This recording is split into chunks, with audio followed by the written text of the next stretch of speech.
6:17 p.m. and at this time the board will adjourn to close meeting pursuant to sections 551, 072, 074, and 075 of the Government Code for the following purposes: purchase and sale of property, personnel matters, and to receive information from and ask questions of staff. The board will reconvene into open session at approximately 7 p.m. in the boardroom. We are adjourned to closed session.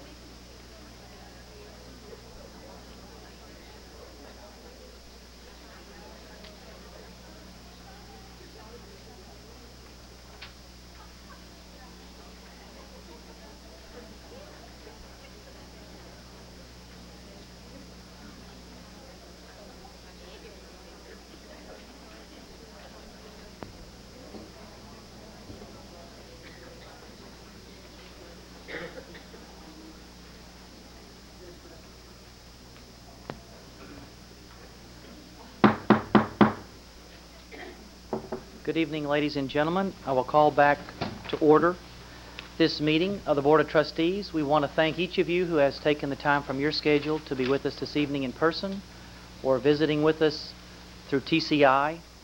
We are here about some very exciting news, and we are glad you will participate in that with us.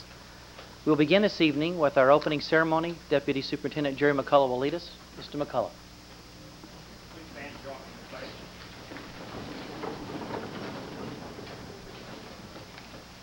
Pledge allegiance to the flag of the United States of America and to the republic for which it stands, one nation under God, indivisible, with liberty and justice for all. Thank you very much. This evening, we begin with an annual event, and that is an organizational item for the Board of Trustees, the election of board officers. It is customary that at this time we only briefly pass the gavel to the superintendent to begin the process of electing board officers. And Dr. Byrne, into your hands I entrust the gavel. Thank you. He would not give me the switch to the timer. At this time, I would like to open nominations for the office of board president. Do I have to say Mr. Chairman, Mr. Actually, since you're a board member, you can address me any way you like.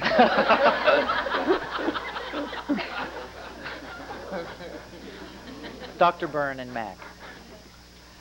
I think tonight's an excellent example of how there is a time and a season for each purpose and event.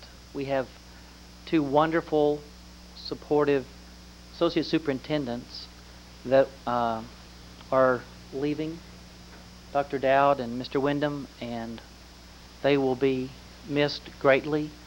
We have many new friends joining us this evening, and they will be announced shortly. And it's a wonderful time for our district, for growth and renewal, for saying goodbye and saying hello.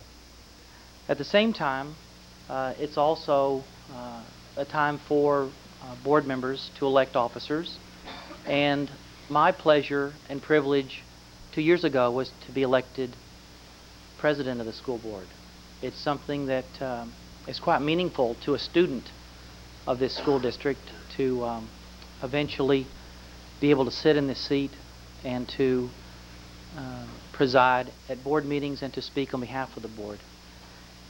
It has been my unique privilege as board president to serve with Superintendent Lynn Hale and with Dr. Mac Byrne. It's been a unique opportunity that will never come again, and it was uniquely mine, and I'm very pleased to have had that opportunity. When Dr. Byrne was here with us 18 months ago and began his tenure as he was elected by the board, he commented about the fact that the superintendency is not really an individual race, it's a relay, and that he was simply taking the baton from Mrs. Hale and taking up the race on the next leg. For me, I serve on a board of 7 outstanding individuals, each one of whom is a leader, someone elected by the community to look at the best interest of the students as they serve on this board. And I'm honored to serve with the other 6 members, each of whom have outstanding capabilities and would certainly be of the caliber and experience to serve in the position of board president. John McGinnis served as board president for 2 years and passed the baton to Mr. Carlton Lancaster. Certainly Mr.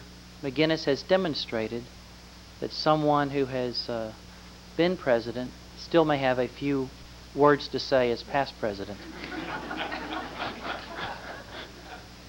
So being past president doesn't mean that you simply retire into the shadows. You can still press your light and be recognized and have an opportunity to comment, maybe briefly, maybe at length. And so I believe it's a time and a season for me as board president to pass the baton to the next runner on our team, to take the next leg of the race, and the other 6 members will cheer that person on until, in turn, he, and I can assure you it is a he, takes the baton and passes it to the next runner. And so it's with great pleasure that I would like to place into nomination the name of Michael Glaspie for president of the school board. Are there any other nominations? The nominations are hereby closed. Is there a second? No, I guess I should have had us for a second first, shouldn't I? Yeah, we need a second. You can tell they're not going to elect me president, that's for sure. We have a second from Mr. McGinnis. Are there any other nominations? The nominations are now closed. As Mr. Ash says, please vote.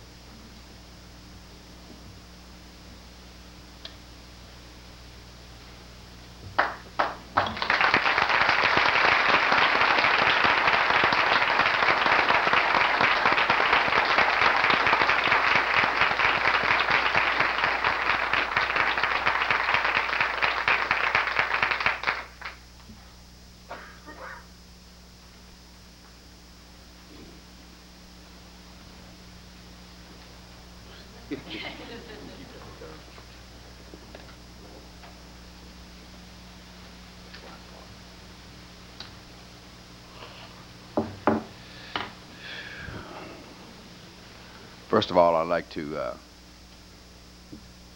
thank the members of the board for the confidence that they're showing in me. I'm humble at this to follow such people as Diane Patrick, who was president when I was elected, then Mr. McGinnis, Mr. Lancaster, and Mr. Ash. Don't mean this literally, but some big shoes to fill. And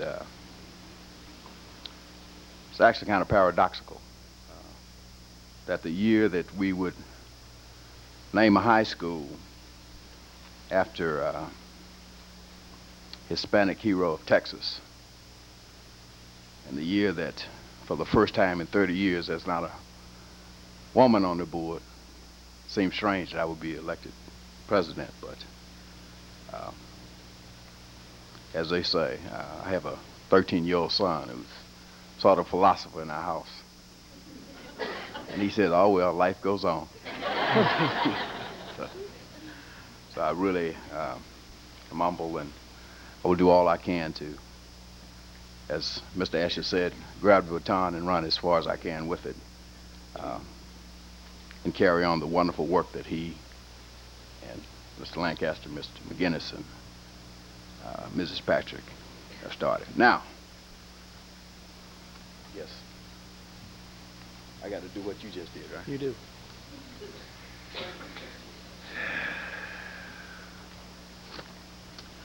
The next thing we need to do is elect vice president. The floor is now open for nominations for vice president. Mr. Patterson. Yes, Mr. President. I would like to place in nomination Eric Ramsey for vice president. I'm not going to make a long speech. In fact, I'm not going to make any speech at all. But I would just ask for you to overlook the fact that he is an attorney, and despite that, I think he would do an excellent job for our board. Mr. Ramsey's name has been put in for nomination of vice president. Do we have any other nominations? Well, then could we get someone to second that? Okay. It's now been moved and second, I guess, that Mr. Ramsey would be our vice president. Would you please vote?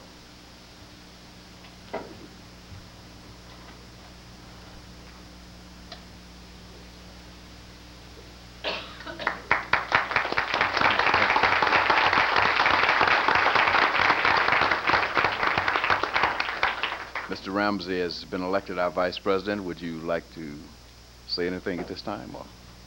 Okay. I'll say something. Whenever you're given an opportunity to say something, especially being an attorney, has been pointed out, I must take this opportunity. I'm looking forward to serving at the pleasure of the board as vice president. I think that the one unique thing about this board is that all the members of the board have a common goal, and that is doing what's best for the children of Arlington. And so it's really a unique opportunity, very pleasurable opportunity to work with the board that's so focused on our children and making this the best school district. So I look forward to serving in that capacity. Thank you, Mr. Ramsey. Now we're down. Our next thing we'll do is elect a secretary. Dr. Mikowski. Yes, Mr. President, it's my distinct pleasure to nominate for the position of secretary Mr. Ben Rhodes. Okay, Mr. Rhodes has been nominated for the office of secretary. Do we have any other nominations? I second the nomination. Okay, Dr. Mikowski has nominated Mr. Rhodes, and Mr. Ash has seconded his nomination. So, would you please vote?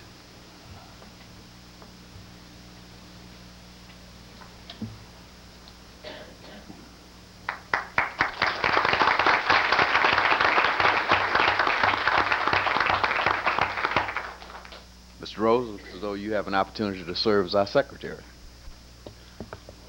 Well, I certainly appreciate the pleasure of being secretary again. It's an important job to me, and hopefully to the district, to be secretary. And secretaries don't speak too much; they just listen and take notes. So, I thank you for the nomination and the election. Okay. Then. We also now need to elect an assistant secretary. Do we have any nominations for assistant secretary? I'd like to nominate Dr. Phil Mikowski for assistant secretary. Mr. Ramsey has nominated Dr. Mikowski for assistant secretary. Do we have any other nominations? Mr. Rose whispered second to me. Dr. Mikowski has been nominated by Mr. Ramsey and seconded by Mr. Rhodes. Would you please vote at this time? So Dr. Mikowski is now our assistant secretary. Do you have any comments, Doctor? Well, yes. I look forward to carrying Mr. Rhodes' bat. And even though I may miss a few meetings every now and then, I promise to make it when Mr. Rhodes is not here.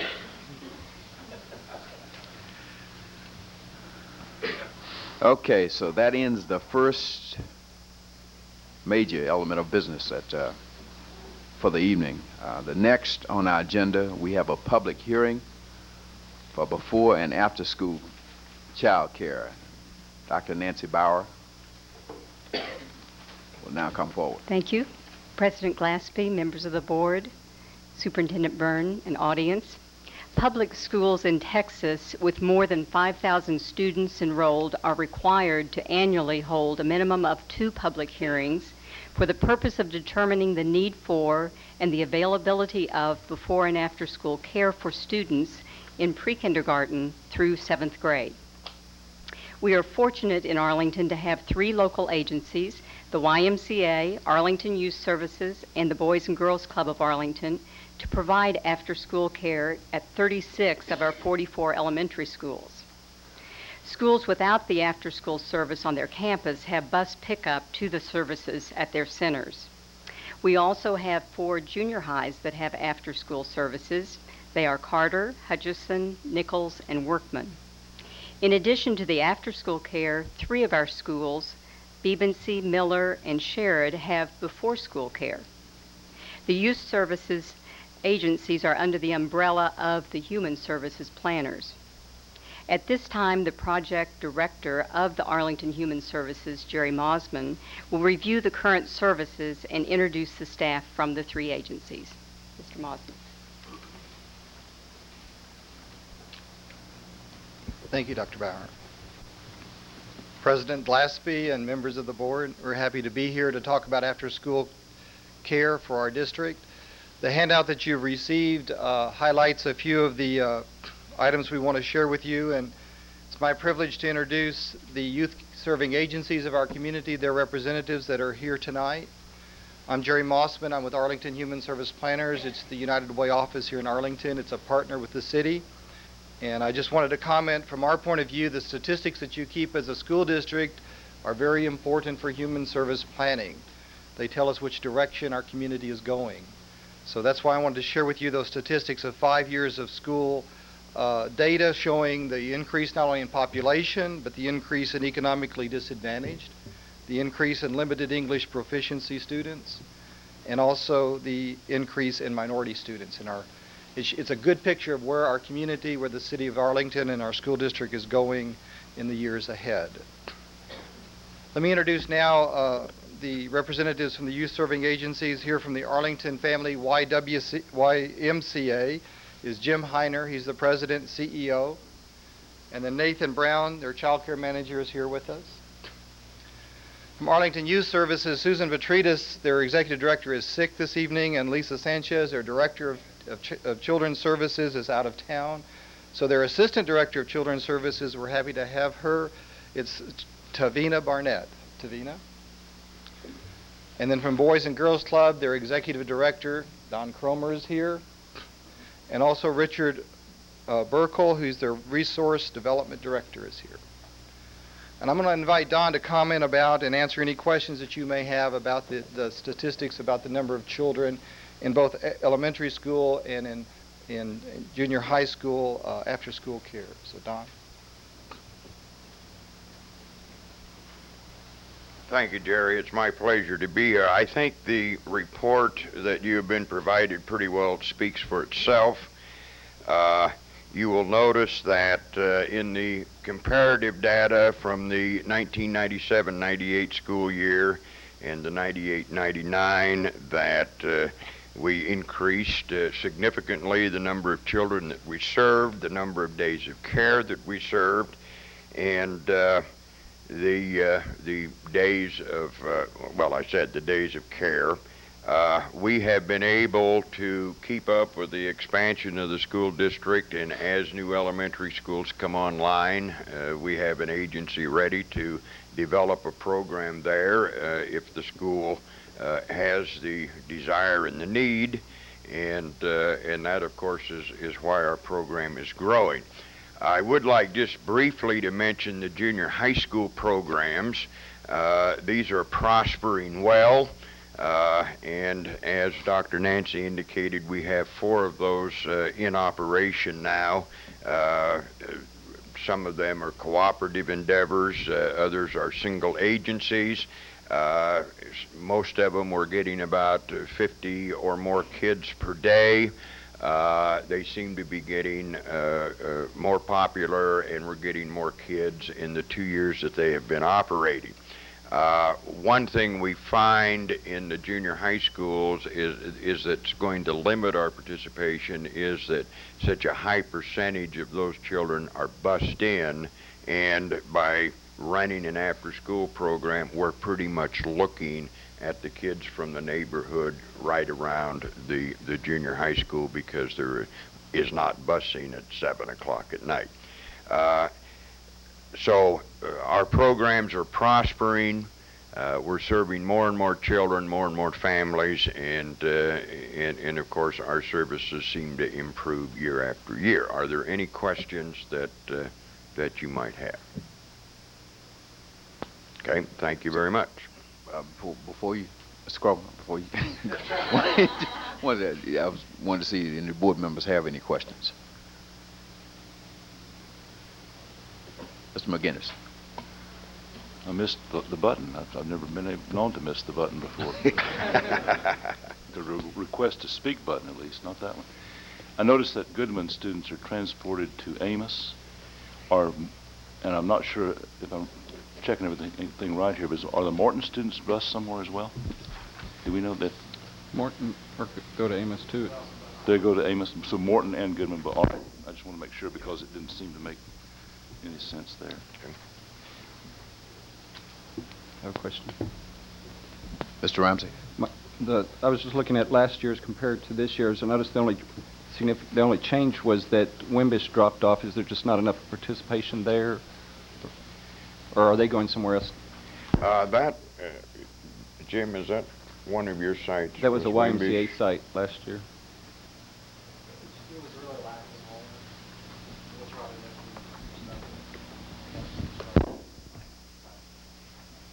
And a large number of those children reside right around our main branch of the Boys and Girls Club, and so we have a significant number of the Wimbish, and as a matter of fact, we bus from that school just to get the kids back to the neighborhood. I think so. That's probably why it... So, yes, yeah, I think that's probably part of it. Any other questions from the board? This is a public hearing. Are there any questions from the audience? So would you please come? We do have one request that was put in from Elaine Money.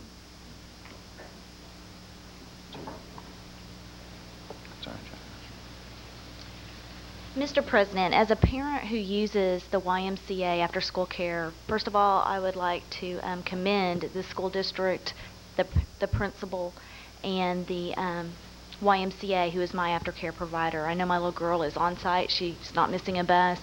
I know that she is getting quality care and she loves it there. However, talking to some of my friends who have their children in after school care, it seems to be a principal by principal decision on whether or not the children can go to the cafeteria and do their homework.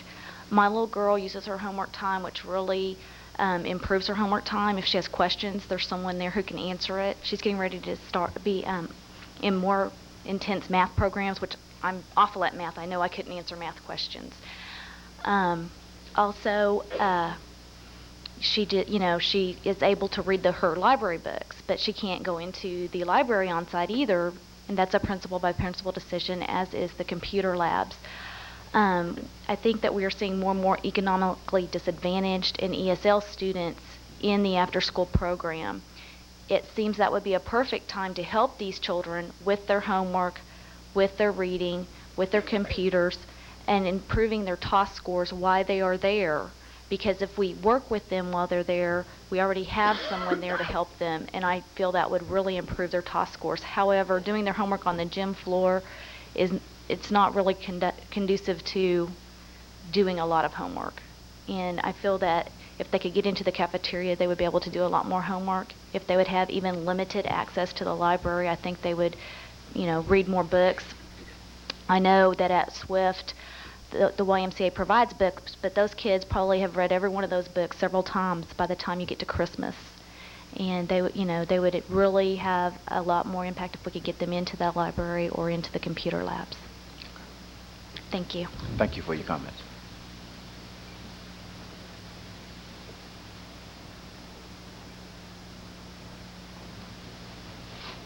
Any further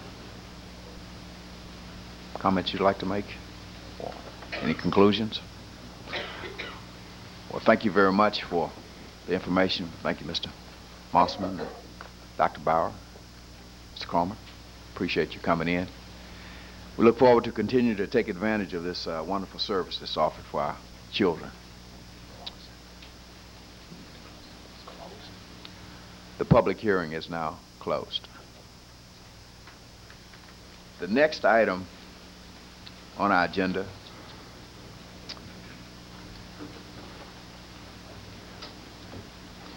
is open forum for agenda items, and we have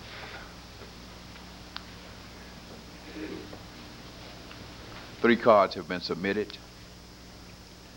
Would you come forth, and you will have 5 minutes to share with us. The first card we have is Mr. Larry Shaw, and his subject is revenue projections. Thank you, Mr. Gillespie. I'm glad to be the first one to address you as President of the Board, Dr. Byrne, members of the Board of Trustees. I do want to talk to you about revenue projections because at this time we all know that that's very, very loose because half the time none of us know where it is and what it's going to be until it gets a little more there. We all hear these rumors that there's just tremendous amounts of money coming in from state, and I've been looking for the U-Haul vans to come in all day, but they haven't got here yet. And we've all heard that there are going to be these huge raises for teachers. And I'd like to address both of those issues. First of all, there's not a tremendous amount of money from state, and we know that whatever comes will not be enough. Never has. And the tremendous raise for teachers is long overdue. And yes, it is the biggest raise that's ever been given to teachers, but it is so long overdue. I want to point to the expenditure side just a second, and I want to remind you that Arlington ISD is far behind the rest of the districts in the state in the amount of money that we spend per child that we educate. In fact, to reach the state average, we would have to increase the spending per child by $640 per child. Take an average classroom, that's $12,800. You know that if each teacher had $12,800 to spend more in their classroom and upon their salary, that this would be an even better district than it is. To reach Plano, a district that everybody tends to want to be like, we'd have to raise $2,250 per child or $50,000 a classroom. You give these teachers $50,000 and say, this is in addition to what we already give you, you will be recognized and you will be exemplary. The problem is we're so far behind. And the way we get behind is the amount of money that we spend per teacher, because that is the largest amount of money that's spent, and the money we spend on children. And we are $119 million behind Plano and $32 million behind the state average. One of the sheets we gave you is a comparison of salaries. And that's important because this is one we handed out in Fort Worth. And I bring you Fort Worth for one reason. As teachers across this district and across this county and in schools looked at this, they saw something that we don't like to see. Arlington started out of 23 districts ranked 8th and 9th for beginning teachers. Well, that was already a turnoff to many kids in college because it was already 8th and 9th. And then at year 10, we dropped below the average at 15. At year 15, we dropped to 18 out of 23 districts. We were 18th. At 20 years, we were 15th, and at 25 years, 13th. There were teachers all over this district going, Arlington? Arlington pays that low? Why should I go to Arlington? What that means is you're going to have to catch up. You're going to have to spend more to get with the other districts. Because even though the legislature is given $3,000, they didn't give it just to Arlington teachers. They gave it across the state. So we made exactly no ground upon the other districts. When we hear the word taxes, we all panic. We all go, oh my God, my taxes are going up. The second sheet that you see is the impact of a penny tax on an average home in Arlington. And you'll notice the average home costs $92,000. There's a $15,000 homestead exemption. The actual tax rate, or the actual taxes on a $92,000 home is for every 1 cent, it costs $7.70 a year. Not a day, not a month, but a year. A 3-cent tax increase costs about $22 a year. We believe that the people of Arlington think that their children, their teachers, and their grandchildren are worth $22 a year.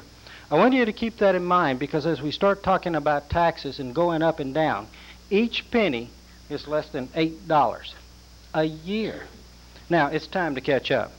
It's time to catch up with the other districts that are competing for our teachers. And there are teachers that are looking at this chart in Mansfield and aren't coming to Arlington. There are teachers in Arlington that are going to Mansfield after looking at charts like this. You can't keep 4 out of 7 categories below the average and expect to keep teachers in Arlington. It's time to catch up. Thank you very much for listening. Thank you, Mr. Shaw.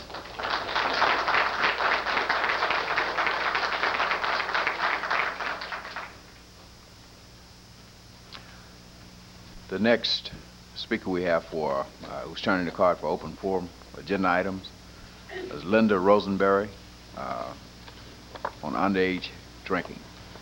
Good evening, Ms. Rosenberry. President Glaspie, Superintendent Byrne, and trustees. Hello. As most everyone is aware, a special task force of Arlington Police arrested a record number of minors in May during its annual crackdown on underage drinking.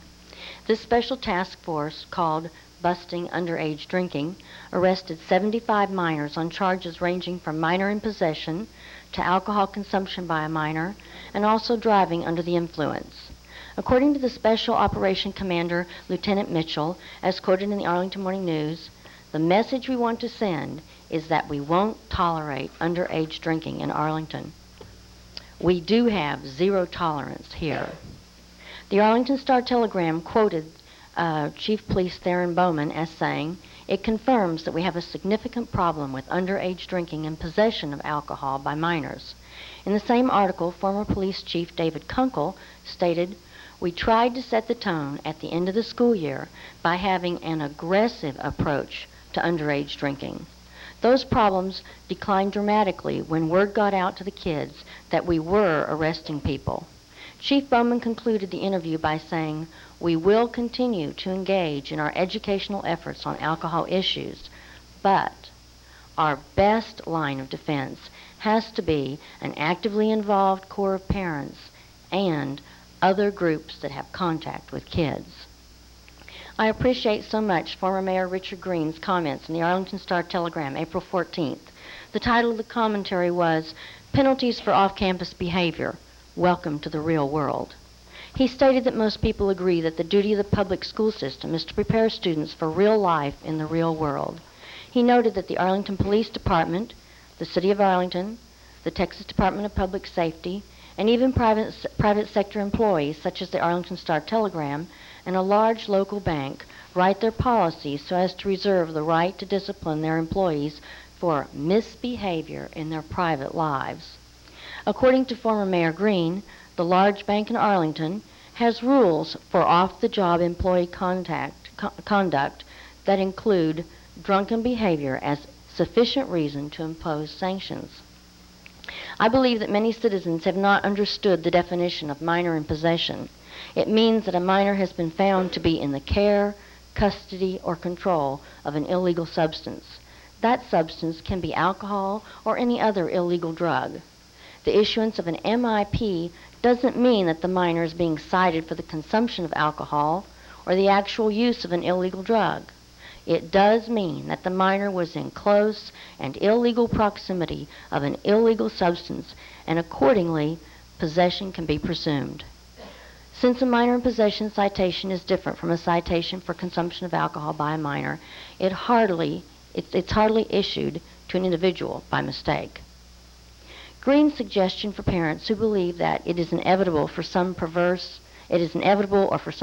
rite of passage for their teenagers to consume alcohol before it is legal, those parents should go with their children to the parties, drink no alcohol themselves, and drive the children home.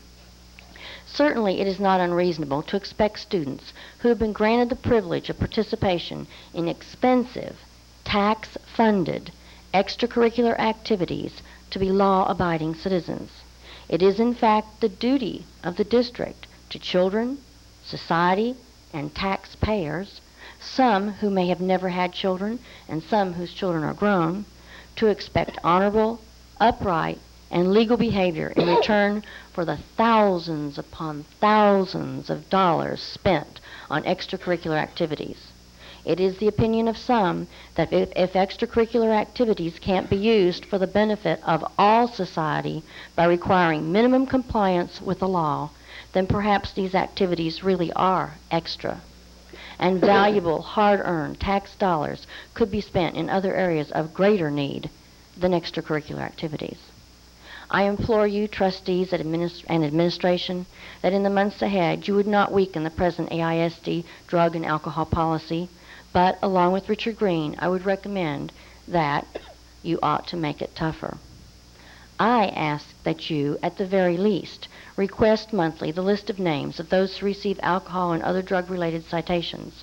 I believe that the very knowledge by our youth of that action by the board would deter much underage drinking and other illegal drug use and would help to rescue a generation of children who have already progressed far down a dangerous and destructive path. I ask you to do all that you can do in whatever time remains. Thank you. Thank you, Mr. Rosenberg.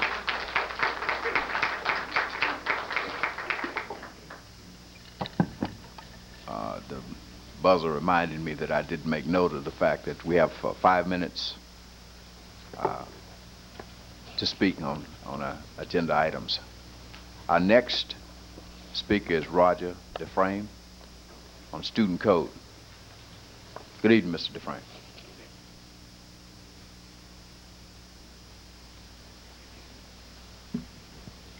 Tonight you're going to be discussing the student code, and there's been a lot of discussion through the years on the student code. And we've got a program in place now, and I guess the biggest thing I would ask all of you is not to really change it, because we don't really know exactly how it's working because it never seems to stay in place. We get adjustments because people stand at the microphone and say you should change it. And I'm asking you to keep it in place. In particular, one part is the penalty for being a minor in possession. Unfortunately, we often get mixed up in the spirit of the law, and then we have the attorneys who get down to the technical wording of the law. And I know that's what they're paid to do. But some punishments and some things need to be dealt with right away.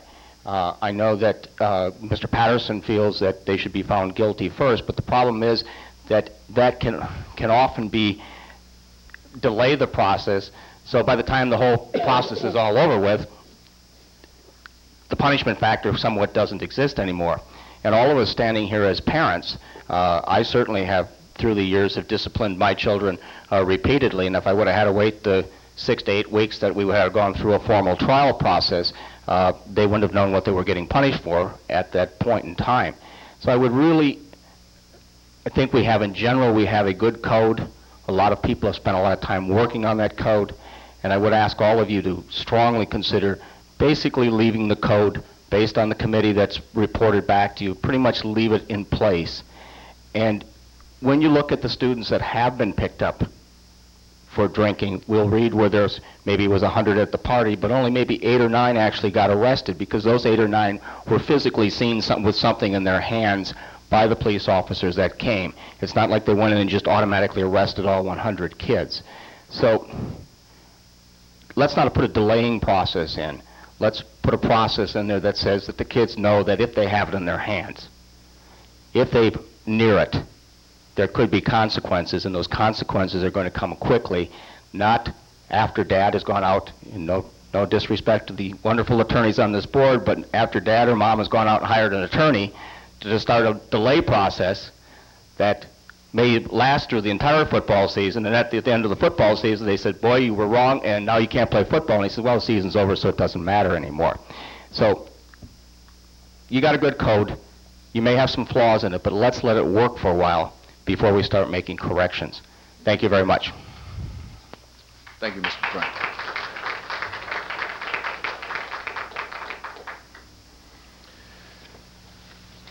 So last card we have, so that concludes the open forum for agenda items. The next item on the agenda is Superintendent's Report. Dr. Byrne. Thank you, Mr. President. I'll begin my report by announcing the results of the Math 7 for the district. I'm referring to the Metropolitan Achievement Test Edition 7, which is administered to students in kindergarten through first grade in our district.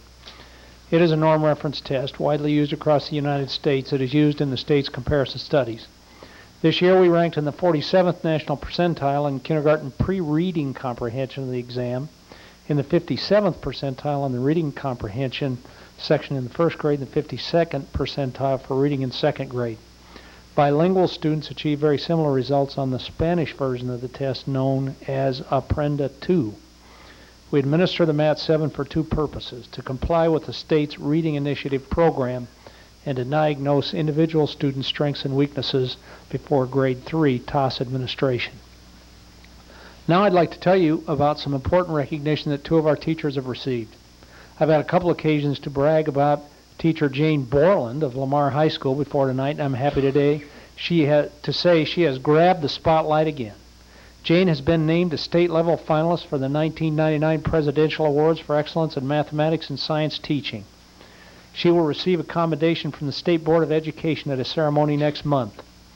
Also, I have learned that we have another teacher who has been appointed to the 99 State Textbook Review Panel, making that two appointees from our district. Gail Hazing, a teacher from Webb Elementary, is one of only 19 educators selected for this panel.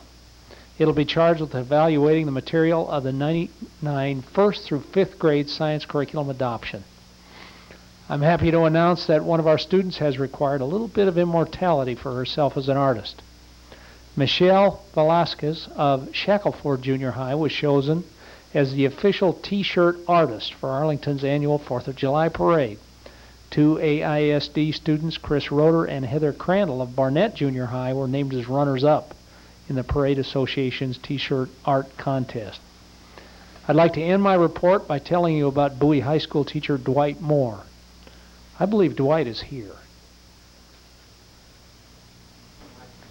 Thank you. We appreciate you standing up, Dwight. Last meeting I told you that Arlington High teacher Judy Romchek will be serving as a lab assistant at the Carnegie Mellon University Computer Science and Gender Equity Workshop next month. This is the third and final year of the workshop, and I'm very pleased to say that an Arlington ISD teacher has been invited to attend every year. Dwight has been selected to attend this year's workshop, which will focus not only on technical instruction for computer science teachers, but will also address the issue of the disproportionate amount of female high school students who do not complete computer science coursework.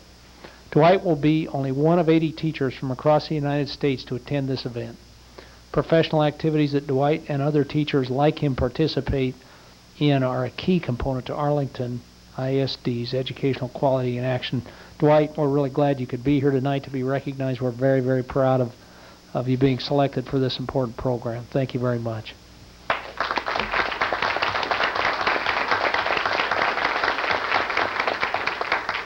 That concludes my report. Thank you, Dr. Byrne. We appreciate the report, and it's so good to have our teachers continue to get such recognition from around the state as well as around the country. The next item on our agenda is a school board report. Do we have any reports from school board members?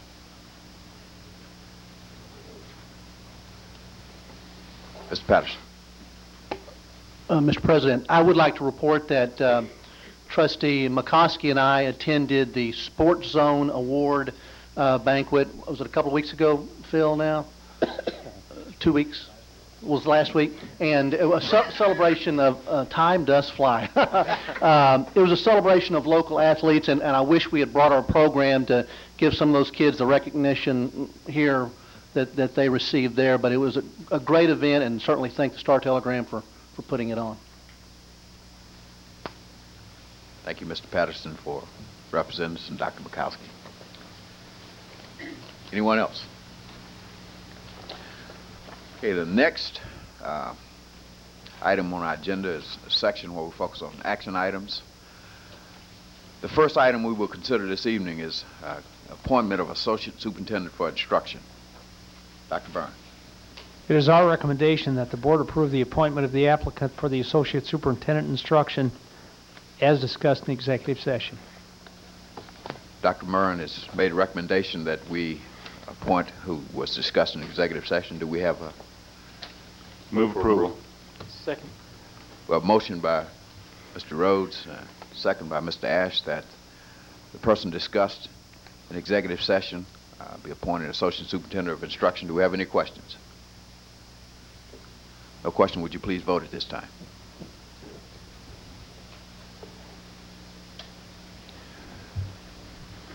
We have Gives me- 7 members present who voted. So now, Dr. Byrne, would you announce our new Don't mean to associate? jump the gun. Thank you. Gives me great pleasure to announce that Dr. Marcelo Cavazos has been appointed as the district's Associate Superintendent for Instruction. Dr. Cavazos, please stand up.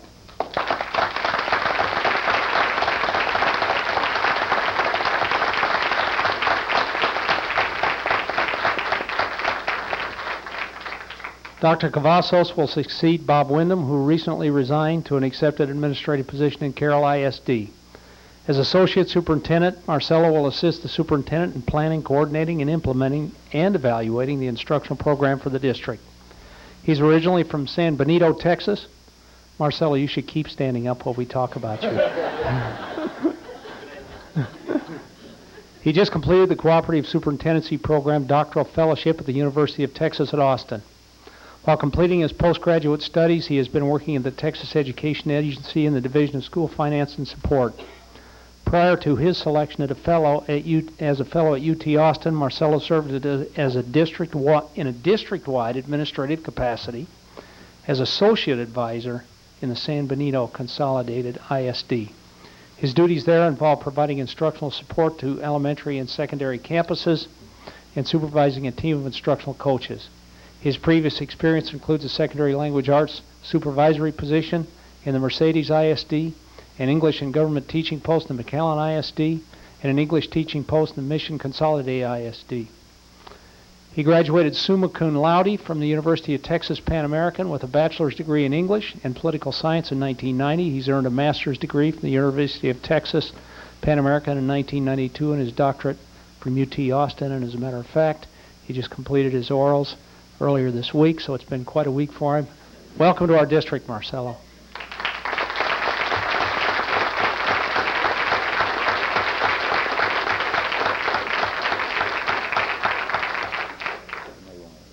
You get to say things now. I'd like to express briefly how pleased I am to join the wonderful team. I've done a lot of research about Arlington ISD, and I'm pleased to be here tonight. I'm excited about providing leadership in the area of instruction to ensure that all students are successful and continue the high efforts of performance.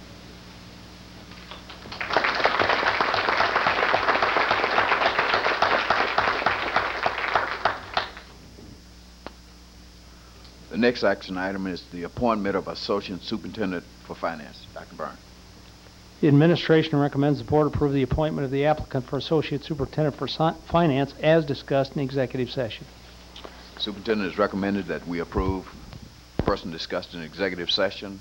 Do we have a motion? So moved. Second. Moved by Mr. Ramsey and second by Dr. Mikowski that the person named in executive session be appointed Associate Superintendent of Finance. Any questions? Would you vote, please?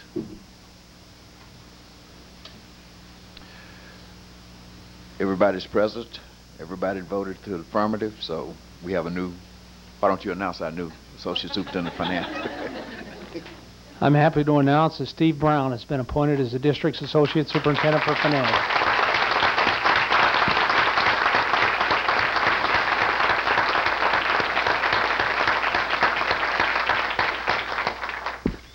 Steve will succeed Dr. Denny Dowd, who recently announced that he will retire from the district and accept an administrative position with Dallas Baptist University. As Associate Superintendent, Steve will be responsible for managing the district's business office, purchasing department, tax collection, and warehousing facility. He will also oversee the district's budget and investment programs. He's currently the Executive Director of Finance. He began his career in the AISD in 1979 as a staff accountant, serving in that capacity until his promotion to Director of Accounting in 1985.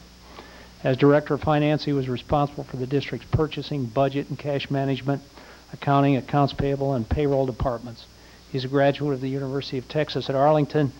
And Steve, I couldn't be prouder to make this recommendation and to have you in this position. And I know you'll especially appreciate the opportunity to do a lot of public speaking. Thank you, Dr. Byrne. I do appreciate the opportunity, and I look forward to the future. I'd like to introduce my wife. She's here with me today, tonight.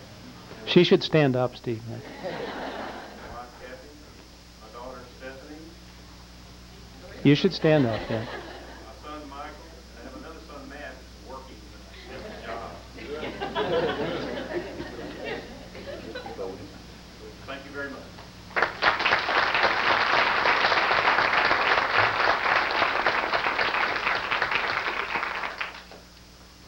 Next item on our agenda is the appointment of principal for Atherton Elementary. Dr. Barnes. The administration recommends the board approve the appointment of the applicant for principal position at Atherton Elementary School as discussed in executive session. Do we have a motion? Move approval. It's been moved by Mr. McGinnis and seconded by Mr. Patterson that the person discussed in executive session be appointed to principalship at Atherton Elementary. Do we have any questions? Not, would you vote? Again, everyone is in agreement with the superintendent's nomination. So why don't you tell us who our new principal is? I'm happy to announce that Regina Davis has been named principal of Atherton Elementary.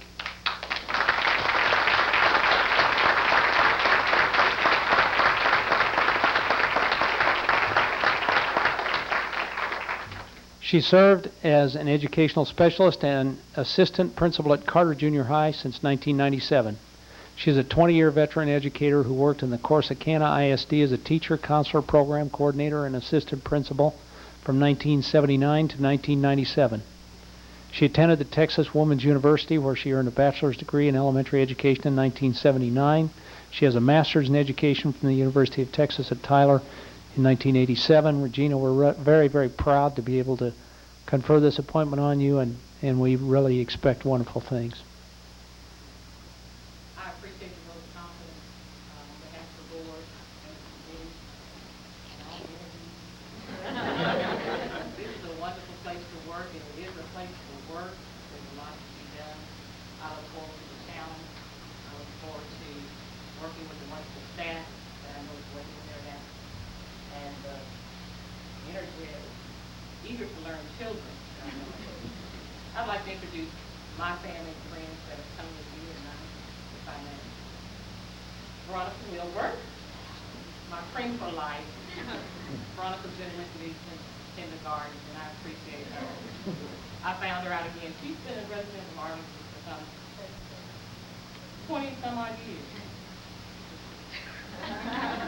My wonderful daughters, Kelly Davis and Alexandra Davis. I bragged, and they like for me too. They're now both in high school. Kelly just completed her first real job. She has every mind to have some. My wonderful friend Roy Gregory, who's at the back of the room from a competing district, Grand Prairie. My wonderful former leader and mentor, Larry Croft. If you would stand, please. And Barbara Seidel. Thank you. I look forward to the challenges. Making wonderful things, or helping to make wonderful things happen. And I appreciate it.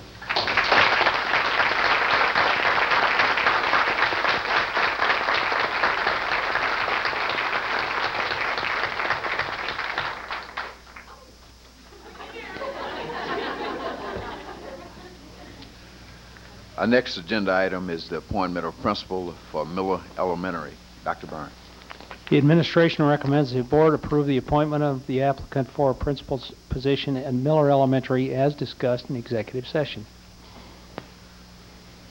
Dr. Byrne, suggested that we appoint the person discussed in executive session as the principal of Miller Elementary School. Can we get a motion? Move for approval. It's been moved by Mr. Rhodes and seconded by Mr. Patterson that the person discussed in executive session be appointed the principal at Miller Elementary School. Do we have any questions? If not, would you please vote?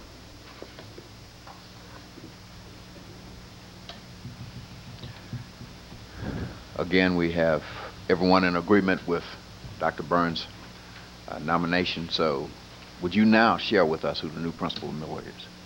I'm delighted to introduce Dr. Susan Timms.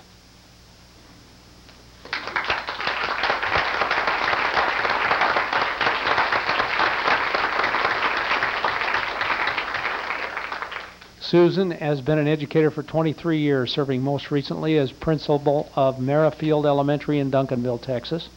Previously, she served as assistant principal at an intermediate school in Duncanville. She began her education career as a Title I and reading teacher in the Duncanville and Dallas school districts, working from 1976 to 1990.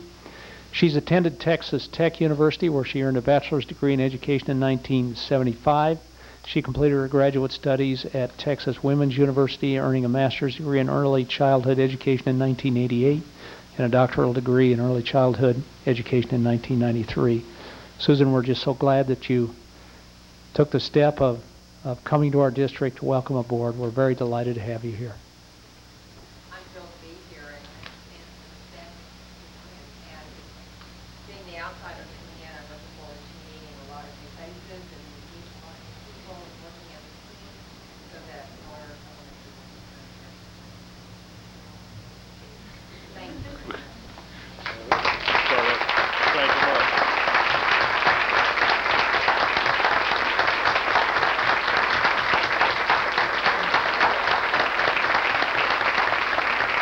Recognize Floyd. Now we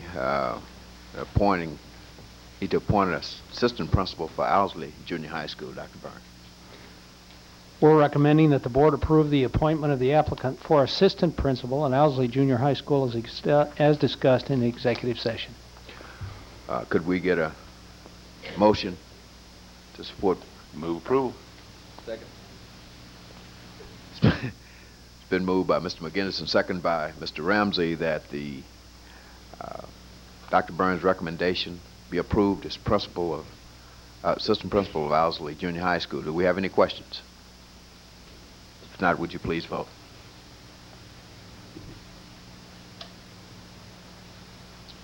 Who's our new principal at assistant principal at Owsley? I'm sorry. Relax, Vivian.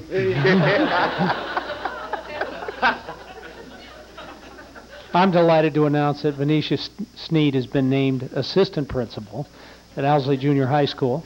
She's going to replace David Slight, who has resigned to accept a position outside the district.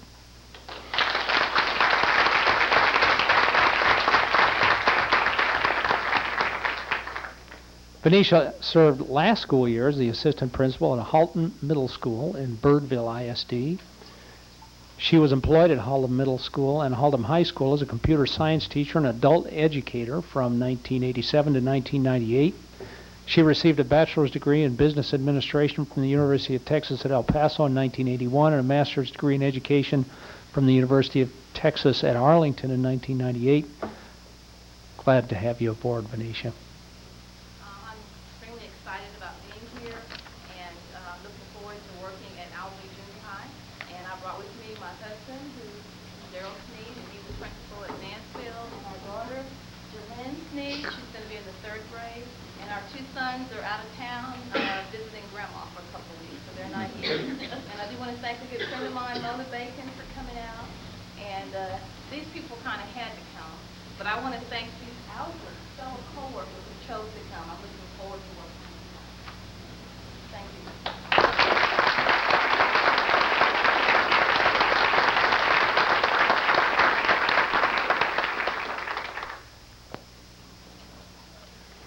Next on the agenda is the appointment of assistant principal for Ashworth Elementary School. Dr. Burns. We're recommending that the board approve the appointment of the applicant for the assistant principal at Ashworth Elementary School as discussed in executive session. We need a motion. Dr. Mikowski has moved and Mr. McGinnis seconded that the recommendation of Dr. Burns' appointment of the assistant principal at Ashworth Elementary be approved. Do we have any questions? This time, would you vote?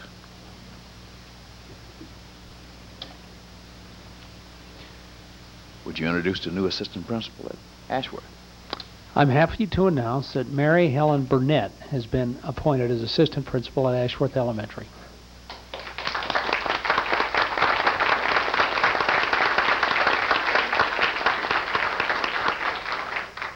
She will replace Catherine Page, who resigned to accept a position in another district. Mary Helen, who is serving this summer as an extended year administrator at Rankin Elementary, has been an art teacher in the AISD since 1993, working at Blanton, Goodman, and Rankin Elementary schools. She's currently completing her Master's of Educational Administration degree at Texas Women's University and has earned a bachelor's degree in Fine Arts and Art Education from the University of Georgia at Athens in 1992. Congratulations, Mary Helen. Thank you. I'm thrilled with the opportunity and really looking forward to what I can learn from this later and being in a really great school. My husband, Doug Burnett, is here with me tonight.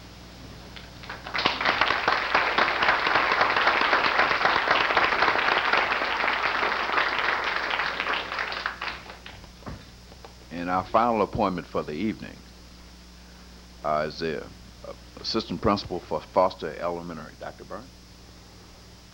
We're recommending the board approve the appointment of the applicant for assistant principal position at Foster Elementary School as discussed in executive session. Could we get a motion from Dr. Byrne's recommendation? Mr. Patterson moved that Dr. Byrne's recommendation be accepted. Mr. Rose second that. Do we have any questions? Now would you vote?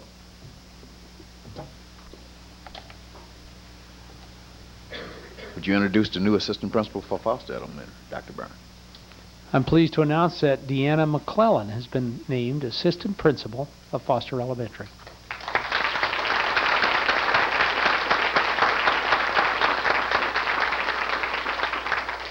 She will replace Gary Manns, who has been promoted to the position of principal at Morton Elementary. Deanna has been employed as an ESL teacher in the Dallas ISD since 1983. Prior to that, she worked as a vocational education teacher for at-risk youth and as a student teacher supervisor in the Denton ISD. She began her career in 1968 as a vocational education teacher in a school district in Missouri. Deanna earned her bachelor's degree in vocational home economics education from the Southwest Missouri State University in 1968. She completed her graduate studies at Texas Women's University in 1979, receiving a master's degree in early childhood education.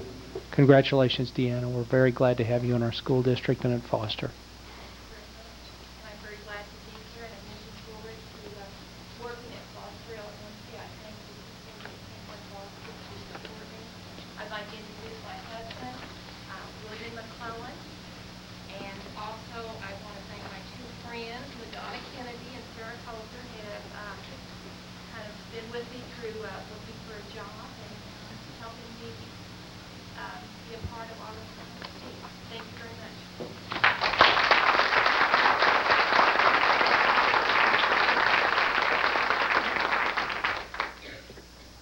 It has become somewhat of a tradition that after appointments that we have a chance to more personally congratulate everyone instead of just over the microphone. So with Dr. Cavasso, Mr. Brown, Mrs. Davis, Dr. Timms, Mrs. Sneed, Mrs. Barnett, and Mrs. McClellan, please line up in front of us here, and then everyone gradually move to your left and work your way to your right and shake everyone's hand. Give them a few minutes to come up and stand up here in line. We really want to congratulate everyone. Now we will take a short recess. We will now resume our meeting. Oh, where's everybody? Yeah. I've been told to put everyone in the proper frame of mind that those of you who don't know, the Stars are leading 1-0.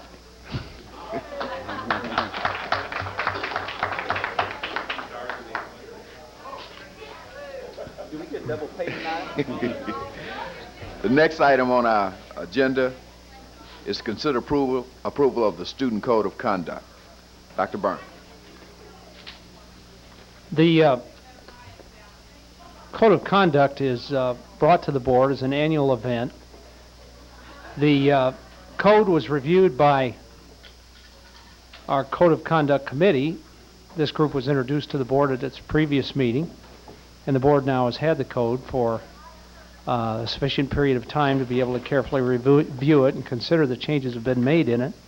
The code is contained within the agenda, and we're recommending it for action this evening so that we can begin the process of printing it and distributing it to the community and to our students for the next school year.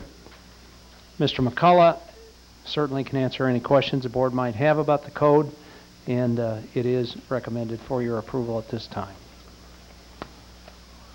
We've all had a chance to review the Student Code of Conduct, plus we've had a number of discussion sessions on it. This time we'll entertain a motion on whether we should approve the Student Code of Conduct. Mr. McGinnis. Move approval of the Student Code of Conduct as presented. Second.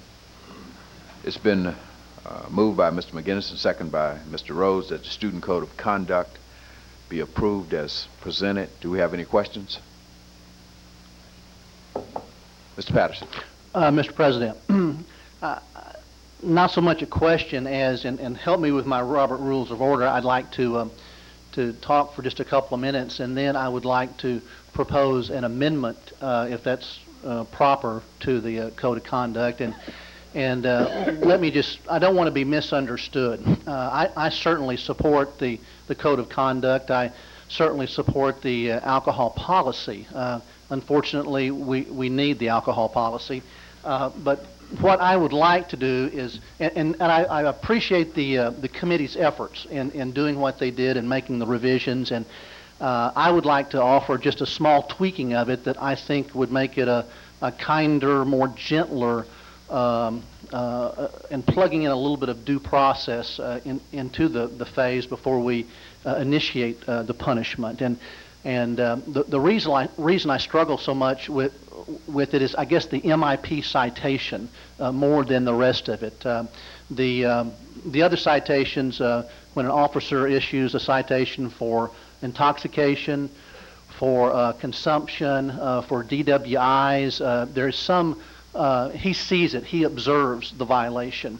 On the MIP citation, often the officer has very good intentions, but he does not actually observe the violation. He will go to a loud party and go into that party, and there'll be maybe an ice chest in the backyard full of beer, and some of those kids might have known it was on the premises and some not, and that police officer, having very good intentions, might give more MIP citations than a slower, more closer scrutiny by a judge or jury or any other tribunal might do. And the other scenario that bothers me is the officer that stops the moving car, and there's 3 or 4 kids in it, and perhaps 1 or 2 or 3 of them knew that there was an open container of beer in the car, but that other child who had just been picked up, had no idea. And I certainly support quick punishment, consistent punishment.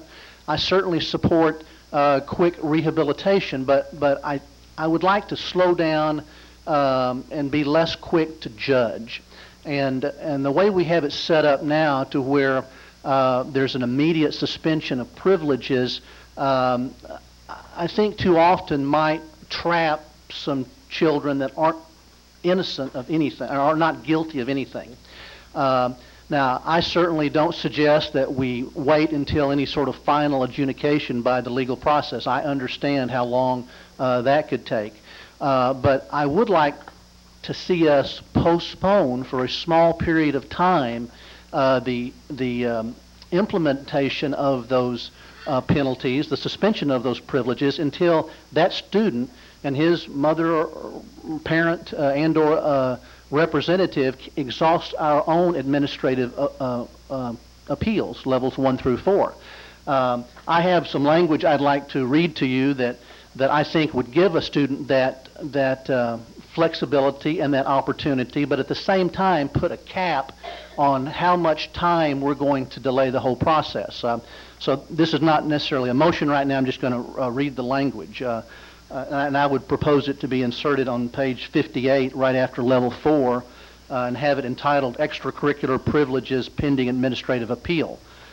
For a student who has received a minor in possession citation and desires to contest the citation, extracurricular privileges would not be suspended until the student has completed the complaints and appeals process outlined herein if the student diligently pursues said appeal process. The determination of diligent pursuit shall solely be the superintendent's. In no event will the suspension of privileges be delayed more than 30 days. We're not kicking it out to the regular legal process. We're keeping it into our own internal appeals process that we control how quick that process is. And we only meet a couple of times a month, of course, so there's some limitation there. So, you know, I can envision that within 2-3 weeks and no longer than a month, this child will have exhausted the administrative appeals here of the district. And I just think it's so important. I know it's not a constitutional right, and we're dealing with privileges, and we have the power to do what we're doing. But just because we have the power, I don't feel right about it, Mr. President. So I think the cost, the chance of some children unreasonably delaying it, there is the risk of that. But I'm most concerned about the child that's been wrongfully accused, that hasn't had enough opportunity to defend himself. And not only do we punish him or her if he's an athlete, we punish the rest of the team. If he is an actor or she is an actress, we might punish the school play or the debate team. I mean, we're punishing too many people without giving them some more opportunity to defend themselves. So with all that said, you know, I would appreciate just, maybe all of you disagree with me, but just a courtesy second so we can discuss this amendment, and somebody explain to me why there would be such a rush for judgment on this issue. Would you like for me to reread my language, Mr. President? Yeah, the question, so you're making a motion to amend? Making a motion to amend the Student Code of Conduct. And that language. And to add that language. Okay. Yes, sir. All right, Mr. Patterson has made a motion to amend the Student Code of Conduct to add the language that he just read. Why don't you reread the language, though? Yes, sir. To be inserted on page 58 after level 4 before executive session, the following paragraph to be entitled Extracurricular Privileges Pending Administrative Appeal. For a student who has received a minor in possession citation and desires to contest the citation, extracurricular privileges would not be suspended until the student has completed the complaints and appeals process outlined herein if the student diligently pursues said appeal process. The determination of diligent pursuit shall solely be the superintendent's. In no event will the suspension of privileges be delayed more than 30 days. And I have copies of this I'd just like to pass down. Mr. Patterson has made a motion to amend the Student Code of Conduct to include the language he just described, and it's being passed to us to be inserted on page 58, the Student Code of Conduct. Is there a second?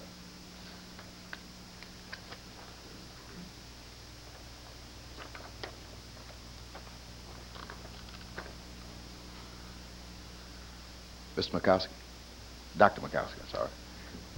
Yes, I'd just like to clarify, perhaps Dr. Byrne would have to fill us in a little bit, exactly the process, if someone is issued an MIP, or if the district is informed that somebody is issued an MIP, the process of what happens next before they are their extracurricular activities are taken away from them, or before they begin the process. Before we go any further, who is a parliamentarian? Make sure that we're not. You are, Mr. President. I'm wondering whether we actually have to have a second before we could actually go to question on this particular, and so forth. I know. There was no second. There was no second, so we really can't get into question on the amendment. I wasn't questioning the amendment. But discussion. I was discussing the original. My question was not concerning his amendment, but only trying to discuss the policy, the alcohol policy. Okay. Well, I guess what we need to do, if there's not going to be a second, then the amendment is defeated. Then you can go on with your discussion. Okay. So the question for me is, what process is currently in place as far as let me make sure that we are. So there's no second. I think my motion to amendment has died. Okay. I think that's motion. Yeah. Motion has died. So For now lack of a second. Now. No, I've been asking. Restate your question, right? Then, yeah.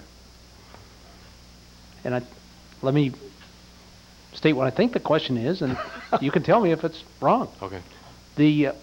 As I understand the question, it is, if a student gets an MIP, what happens in terms of due process procedures now?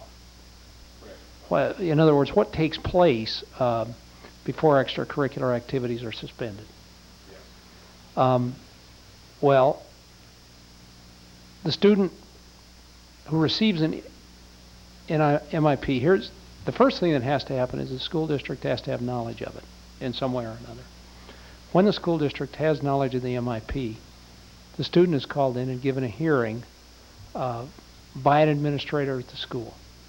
It's generally the assistant principal. It could be the principal, depending on the workload or things of that nature, but it's generally the assistant principal. At that hearing, the student gets a chance to argue his or her case, could theoretically call witnesses, could bring in information relating to the situation. The hearing officer, which would be the school administrator, then makes a determination the MIP was properly administered, the student was in possession, and so the penalty is given. Or the trier of fact, in a sense, which is what this person is, could conclude that, this is a situation in which here the student has 6 witnesses that say he was in Plano, but he's got this MIP that says he's in Arlington. It looks like it was wrongfully issued. We're not going to suspend extracurricular activities, or some other circumstance comes up and it really is proven to the administrator in that case that the thing was improperly issued. Then the penalty is not administered. And there have been cases in the district where that has happened. If the penalty is administered, the student still has a right of appeal to the principal, and then to a hearing panel at the central administration, and then to the superintendent, and ultimately to the board. And so that's how the process would work. So the person the administrator, like say the assistant principal, whoever hears the complaint, isn't just deciding if the person has an MIP or not. They're deciding if the MIP was rightfully given. Yes. And they understand that. They understand Yes. that they're not just saying, hey, you were given the MIP, my hands are tied. They're not going to say that. No. Or they shouldn't say that. The student has to have due process at every level. Okay. Now, if they go through the process, what length of time does it take them to go through that whole process? I mean, would it take several weeks, or would it take a month? Well, if the appeal actually went to the school board, it would be based on school board meetings. I would say that it would be reasonable to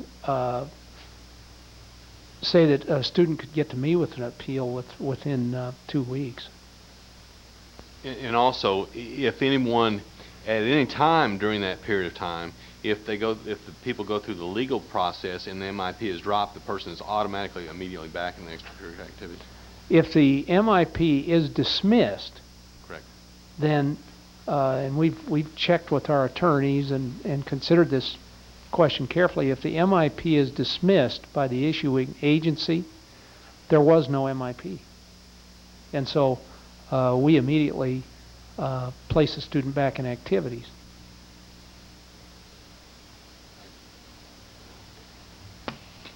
Any other questions or discussion?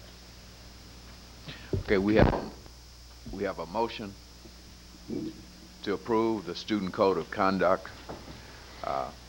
We have a note from our attorney here. Given the number of attorneys on this board, I believe that we should carefully read this note. The first motion needs to be renewed, and a second called for on the first motion, which was to approve the code of conduct. Thought I did it, I guess. Say it again? Somebody simply needs to move that the code of conduct in its entirety be approved. And somebody needs to second it. I renew my motion to approve in its entirety as presented. Okay, it's been moved by Mr. McGinnis and second by Mr. Rose that the entire code of conduct be approved as originally presented. Mr. Ramsey, you have a question? Yes. Are we on discussion on the motion now? Yeah. Yes, and Dr. Houston has nodded to me that we've done it correctly, so. All right. I'd just like to, I'm not in favor of changing the policy, and I guess I've said that for about the last 6 months, because I feel like it needs to be in place a while so we can see how it works, and we've got, we're sort of fine-tuning all the administrative processes and everything else. And so I think it's, very prudent that we leave it alone. This will be the first time we have since we started the process years back, and I'd like to see how it works. I do want to foreshadow at least my thinking for next time, so that the trustees can be thinking about it for next year, and that is that I do have some of the same concerns that Mr. Patterson has, and that while I think 30 days is too long, 2 weeks to go through the due process, or at least parts of the steps of the due process, or whatever we feel would be appropriate, might be something that just enhances the policy, doesn't it? Just tweaks it and tweaks the policy, because I think we always want to err on the side of giving the benefit of the doubt, but at the same time we want discipline. So I think that's something I wanted to think through as we see this work this year and see how it works through the administrative process. But I don't think that the language that Mike proposed, I don't think I'd be in favor of having the superintendent be the person who makes the sole determination. I'd rather see it more of a number of days, and it's just automatic. I mean, they run through the process. They have 2 weeks to run through the process. If they choose not to, then they choose not to. If they do, they do. But that's just something that I'd like to sort of see how this year goes. I think the other thing that concerns me a little bit about the process, and something I'd like to reflect on this year, is the part of the policy that on the admission of guilt they're automatically suspended. I guess the diagram really brought that home to me more than anything else, because if you just don't say anything or you lie or do, you get 4 levels of due process, and upon the admission you're just suspended, which I understand because you don't need the due process because you admitted, but at the same time it seems to almost encourage people not to come forth with the truth and get the help. So I really like to think maybe over this next year about having an option to where if it's admitted that and they go through the counseling, that perhaps we don't suspend it, but if they come forward and admit they did it, that they go through counseling, and maybe we'll get more kids in counseling that way, because it's a lot better to go through the counseling than to get caught. And so maybe we're encouraging people to fess up to their wrongdoings. And so again, those are all just thoughts in process. Obviously that could change over the next year. This process may be perfect, and I like it, and I'm going to vote for it because I think we've taken great steps to refine it, and I certainly support it. But I think I would like to maybe, if it's the pleasure of the board next year, obviously it may not be, to look at tweaking it in a few spots to make it even better than it is now. And I think, again, it's a evolving process. And I say all that to say that I think that you only want it to evolve so often, because otherwise you can't even determine if it's effective. We have a motion to approve the Student Code of Conduct as originally presented. Everybody please vote at this time. All 7 members voted approval of the Student Code of Conduct as presented. Dr. Byrne, we can now release it to be printed.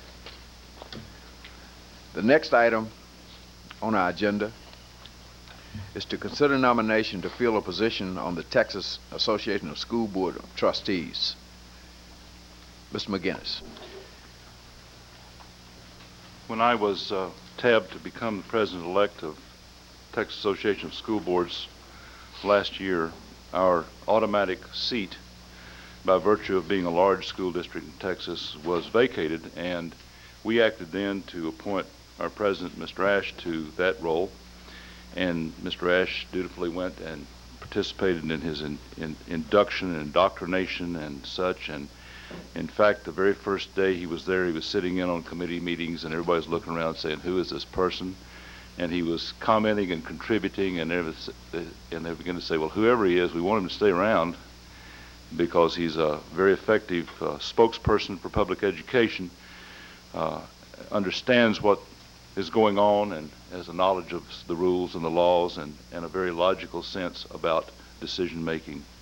And I am very pleased to nominate Mr. Ash to continue in this responsible role as our delegate, as our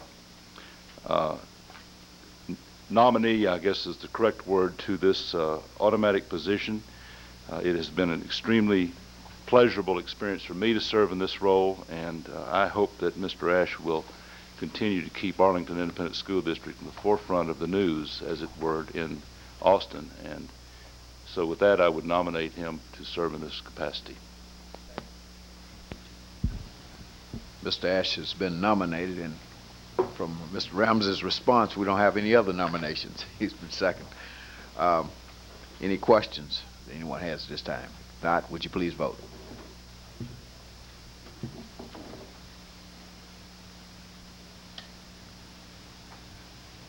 As you see, Mr. Ash will represent us at the Texas Association of School Board. In fact, Mr. Ash has a comment now. I just wanted to thank the board for the continuing support. It is a pleasure to represent the AISD on the statewide board, and I can tell you that Mr. McGinnis has a reputation in Austin on that board quite similar to the one he holds here among us. But it is going to be a pleasure to serve on the board with Mr. McGinnis, and especially with him taking the position of state board president of the Texas Association of School Boards at the convention in October, which I'm sure we'll all be attending in Houston. And he has already exemplified the service that he has shown here at the state level and has been speaking nationally, and will be an advocate for the kind of success that the AISD strives to achieve, and also the accountability that we have. And I think that we're fortunate to have Mr. McGinnis down in Austin serving in that capacity, and it's a pleasure for me to have the opportunity to serve, and I thank you. The next item we have on the agenda is consider appointment of AISD representative to the City of Arlington Tax Increment Financing Board. Dr. Byrne. It's our recommendation that Steve Brown be appointed to this agency as the district's representative because of the fact that Dr. Dowd has become Professor Dowd, and Mr. Brown has assumed his role. It's appropriate that he should be appointed to this board.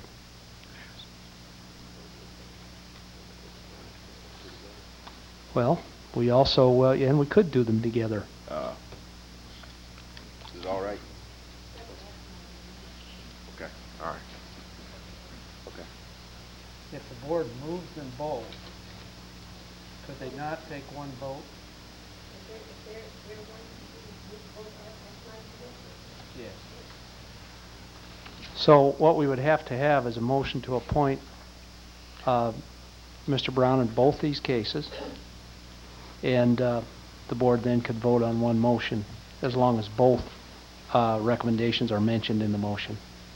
Since seemingly we have the same person being nominated for the TIF position, TIF board in Arlington and Grand Prairie, if it's the pleasure of the board, could we get a motion?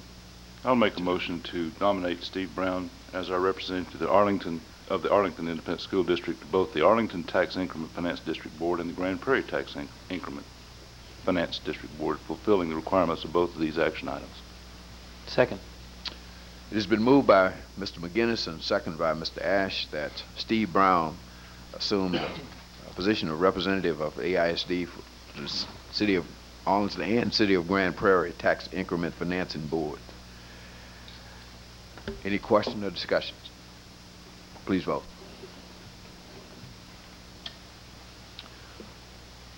All 7 members of the board have voted to have Mr. Brown appointed to that position, so he will be our representative both with the City of Arlington and the City of Grand Prairie of their TIF boards. Congratulations, Mr. Brown. I was going to say he's only been appointed here now for an hour, and we've already added to his job. Foreshadowing. The next item is, do we have any items that need to be withdrawn from our consent agenda? What? No. We did it. Any item to be withdrawn from our consent agenda? If not, we will now approve our consent agenda. There are a number of items we have on here with personnel recommendation. Then we have bids. Mrs. Knox. Yes, President Glaspie, members of the board, and Dr. Byrne. There are 7 bids on the agenda for your consideration this evening, and in all cases the administration is recommending the lowest bids meeting specifications. Also, we have approval of an alternative accountability rating for Venture School, Turning Point High School, Turning Point Junior High School, and the Newcomer Center. A number of change order and budget change requests. We also have a grant application for Public School Program 2 Distant Learning, and we have donations. Mr. McCullough, would you? Mr. Gillespie, tonight we have a total of $40,845 in donations to announce. The following individuals and organizations have donated to our school system. The Arlington High School Boys Basketball Booster Club, the Sam Houston High School Class of 1998, the Arlington High Boys Soccer Booster Club, MC Vending Company, the Lamar High Cheerleader Booster Club, Lamar High Baseball Booster Club, Clearview Investments Limited, Sam Houston Baseball Booster Club, the Sam Houston Texan Booster Club, First Christian Church, Altrusa Club of Arlington, the Bailey Junior High PTA, the Gunn Junior High PTA, Amos Elementary PTA, Ashworth Elementary PTA, IBM, Little Elementary PTA, Coca-Cola Enterprises, Moore Elementary PTA, Webb Elementary Suburban Club, and Williams Elementary PTA. Total to date for the 1998-99 school year donated to the school district is $788,819. We continue to see how supportive our community is of our school district. We have exceeded 1997-98 already this year by a fairly significant number. Looks as though we're pushing for that $1 million. We need a motion to approve the consent agenda. It's been moved by Mr. Rhodes and seconded by Mr. Patterson that our consent agenda be approved. Mr. Ramsey. I just had a comment at our dinner meeting. One of the bids is for, I think everyone would like to know, 2 of the bid items are elementary schools in Silo Road and Mayfield Road. And if we vote to approve tonight, those will get started in the actual construction phase. We're very fortunate that the bidding process has come in our favor, so we've saved some money. before looking at contingencies, we may save a substantial amount. So given the economy, that's good news. Mr. McGinnis. And in addition, let me point out that we are applying for a grant from the Telecommunications Infrastructure Fund, which will supplant the money, some of the money that we have in our bond package that was recently approved, and enable us to accelerate distance learning in this district. And this is a really neat thing to do, to be able to apply for a grant to accelerate all of this technology that we're intending to do. And I'll remind everybody that we're just getting back some of the money that everybody in this room who has a telephone has been paying for a long time now. So it's our turn to get some of it. Good things are happening. We have a motion to approve our consent agenda. Would everyone vote at this time? Consent agenda has been approved. Thankful for, again, for our community that contributes so much to our school district. It is really amazing when you take under consideration that we're ahead of last year, the whole year last year, moving very quickly toward $1 million. Whenever that number comes to mind, I can't help but I remember our visit to California and interviewing Dr. Byrne. They had a high school that had $1 million in contribution, just the high school. So, but we're so appreciative of what our community continues to do for us. That concludes the consent agenda. The next item on our agenda is discussion items. First of which is an update on revenue projections. Dr. Byrne. We're pleased to be able to bring this item to the board because we certainly know a lot more about what our revenues are going to be than we did in our last meeting. In fact, we were so depressed at that time about what we thought we knew, we didn't even want to eat our payday candy bars. But things do look better, and we not only have our own internal expertise in the form of Dr. Dowd and Steve Brown, but we have with us this evening Lynn Moak, who is probably the foremost authority on educational finance in the state of Texas. And certainly, if anyone is capable of clearly interpreting what has been done in the last legislative session, he is the one. So we have him here to assist with this presentation, and we're just really delighted that we have that opportunity this evening.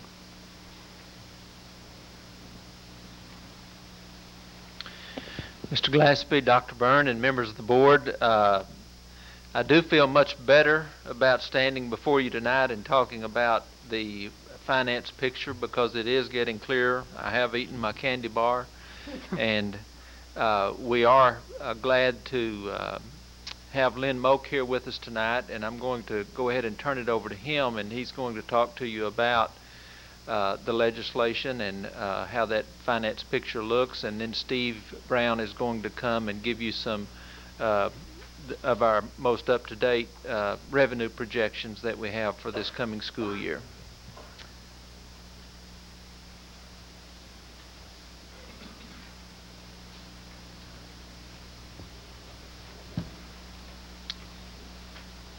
Thank you for the kind words about our role in this. It's been an interesting legislative session. I guess this makes 17 I've been through. I was counting up today, so they all have their mark, but this one will live for a little while. It's the biggest funding increase that public education has had at relative or absolute terms, and absolute terms ever, and certainly the first major increase since 1991 in terms of increased state aid for public education. I'd like to say that both your legislators, Representative Grusendorf and Senator Harris, played significant roles in the final outcome of this, and I think they are to be congratulated. Representative Grusendorf and I found new cause for celebration after knowing each other for a number of years. We agreed on 2 issues. And he noted them both in public testimony. It does take a little bit to describe the legislative session. I delivered some notebooks today of just the major bills and some major analyses, not all the bills, but it was a productive legislative session in terms of killing trees, if nothing else. And I've had the opportunity during the session to work with the district and work with Dr. Dowd and Mr. Brown and Dr. Byrne, and it's been a good experience for me, and I hope for them in terms of this process. Although there were times where I know they were frustrated at, and I was frustrated at not being able to get the numbers in every place we wanted to at every time, and not being able to always understand what the legislature had just rewritten the law to for that moment. I think the outcome has been pretty good. We learned some valuable lessons during the legislative session to remember for the next time. One is that you get a lot more money when you have a cause than when you just are playing the formula game. The cause of teacher salaries, the cause of special programs, the cause of tax relief all contributed to bidding the numbers up as high as they got, which were $3.8 billion for the biennium. The second one we certainly learned was that it pays to bid high. At a time when everybody thought we were going to get about $2.5 billion, Representative Sadler bid for $4 billion. He got 3.8. If he hadn't bid for $4 billion at the time that he did, we never would have seen the additional money. And the third was, again, on Representative Sadler's behalf, I'd have to say that is to play it to the end. And I do mean to the end. We went under the rules that the legislature has now to the very end of the process before a bill was finally arrived at. There was literally, it was about 3 hours past the deadline that it should have been when they came to an agreement on a bill for this session. In terms of what it did statewide, we had a lot of formula increases, and I won't try to take you through the school finance formulas. They're just part of the algebra of all this that we could start on one end of the board and go to the other end in terms of defining. But $1.5 billion of additional funding compared to 1998-99 per year in formula funding. In terms of salary increases, the $300 per month increase alone is going to consume about $860 million, or something over half of the new state aid money. And with the addition of step increases, a larger share yet. Tax relief, and I'll get to tax relief in a moment, but there was about $500 million a year of that $1.5 billion that's associated with tax relief. There's some special programs that you don't have in your numbers tonight that may become available to the district at a subsequent standpoint. So I just wanted to mention one of those deals with early elementary education and pre-kindergarten and kindergarten programs. The legislature set aside $100 million a year for grants for that purpose. And another dealt with programs to help ninth graders who were being retained or in danger of retention for $45 million. And so both of those programs, I think, could be significant. A second is that the legislature has separated, done essentially at the state level what you've always done at the local level. They're trying to separate the world of operations from the world of capital and debt, which you're very used to at the local level, but the state formulas had not done before. It's not that that's a bad policy. It's a good policy, I think, in the long term, and it's a revised policy. But it has two consequences. One is for a number of districts, fortunately not including AISD, there's some trauma built into the separation of that on the state level. I had a little district in East Texas call me yesterday to say they were the superintendent and the business manager were essentially ready to resign. Now, fortunately, we worked the formulas out and they got a little clearer understanding, but that was just it. But it was all over this change between debt service and capital outlay and how that's funded. And the second is that it's going to make understanding what's happening in taxes confusing. Essentially, you have a situation where simply in order to retain the amount of state funding that you have, you're going to see circumstances where debt service taxes go down and maintenance taxes go up.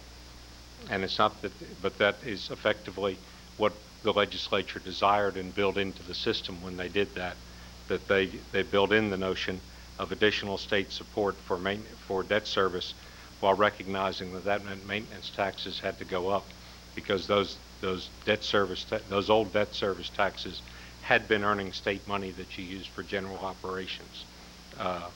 So that is going to that introduces a real problem in terms of understanding.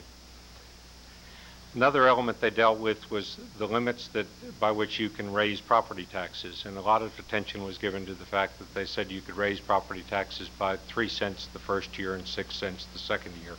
And it sounds like the second year you've got a lot more room on taxes than you do the first year.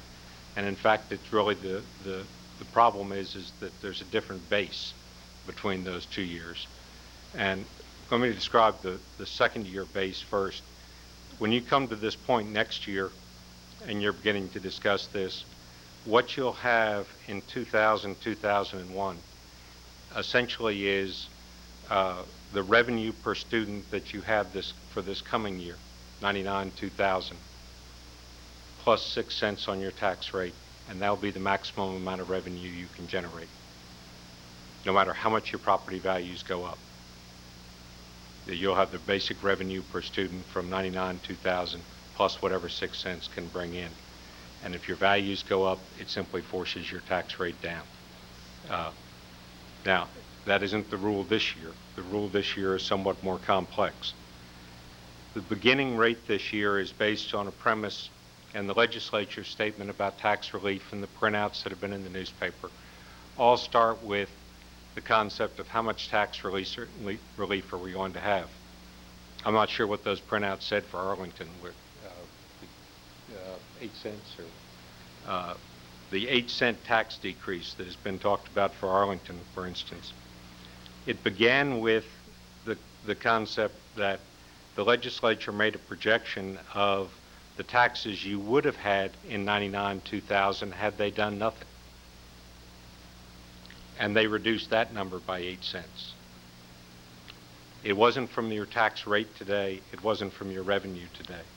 And in fact, what they did for Arlington was that they looked at their projection of your taxes in their methodology and their formula and their computer, was that taxes would, maintenance taxes might well increase by $16 million in Arlington ISD. Now, what you're going to see tonight is a statement that that number is going to be closer to $9 million or $10 million. The reason for that differential is essentially that they went through a formula that they came up with this number, and that was where they held taxes all year. Statewide, they effectively were saying, instead of having $700 million in tax increases, we're going to have $200 million in tax increases. And they counted that $500 million as tax relief. But that's where the tax relief comes from that we talk about. It's not an 8-cent reduction from your current tax rate. It's not a reduction in your current revenue, but rather from this hypothetical revenue that you as the board of AISD never took a look at, never approved, never voted on, but the legislature made that level projection, and they made a projection for every district in the state by this. That's really been helpful. The newspaper story has really been helpful to us in that regard, those columns of numbers that everybody thought they were going to get tax relief. One of the things that, as you know, when you got printouts from me, you got 10, 12, 14 data items that would be on a printout. The legislature was essentially getting one with about 3 items on that printout. And they left out, when the difference between them is you couldn't read all the pieces that were going into their equation when all they were handing out were these printouts with 3 items. We hope very much that the Legislative Budget Board will release a printout to us that, although I'm fairly confident of these numbers, I can't take you to a legislative budget board printout and say, here's the $16 million for AISD. We're very hopeful there'll be a printout of that type. The Texas Association of School Boards and other organizations are working to request that printout, so all districts can take benefit of showing where this base started from.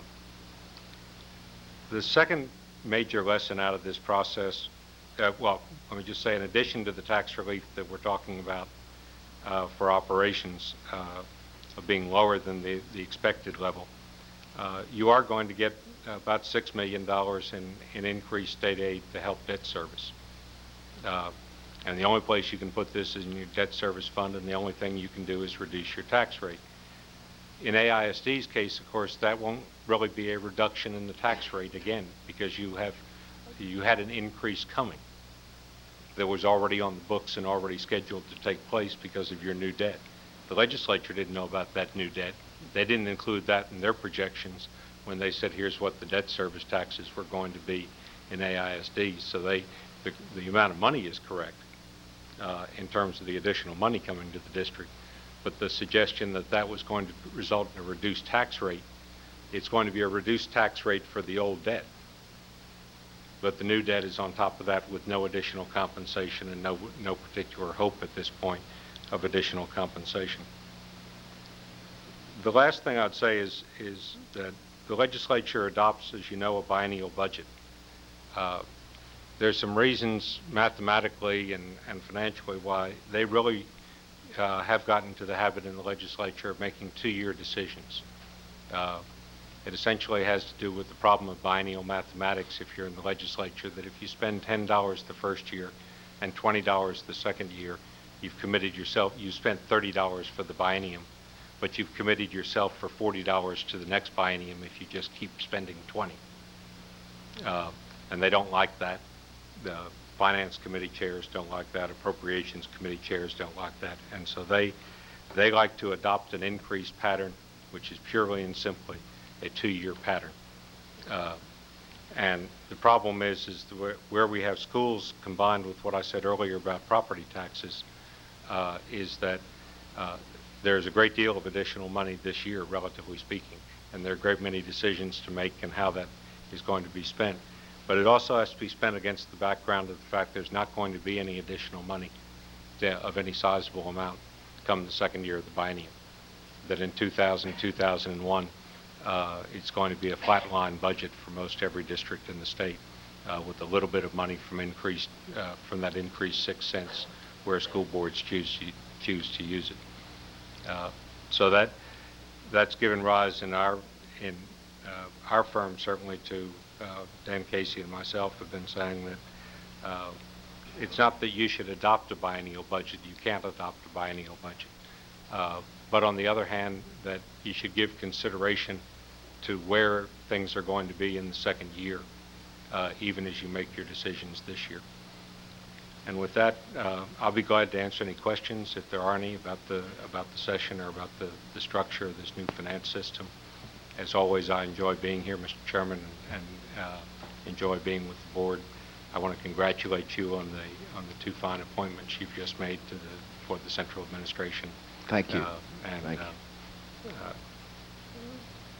With that, I'll answer questions if you have. Do we have any questions from the board?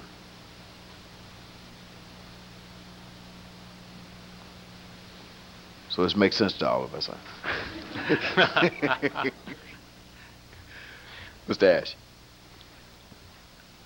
I would like to take the concept of the $3,000 raise. It's $3,000 each year during the biennium, not an additional $3,000 the second year, but there are $3,000 in year one and the same $3,000 in year two of the biennium. That's correct. What do you foresee in the next legislature? Because we went up $3,000, and unless the legislature funds it again at $1 billion, then does that $3,000 raise become an obligation shifted to the local district?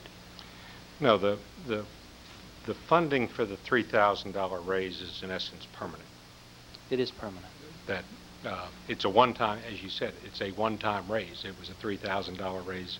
There's nothing in the law that says that, with the exception of whatever a step increase is defined to be ultimately by the agency, there's nothing in the law that says that you have a responsibility to give more raises after that 3,000, with the exception of that step for the second year of the biennium, which in itself is a fairly significant item. But the funding comes from the increase in the basic allotment and the increase in the guaranteed yield program, and those two changes were permanent, and the legislature will simply continue to fund those in the future. So they will become the base law or the current law as we go into the next legislative session. I think the larger concern is now that policy has been breached. We've had a lot of combinations over the last 30, 40 years in terms of how the state has looked at teacher salaries. What we have today, in my judgment, is kind of a variable minimum salary.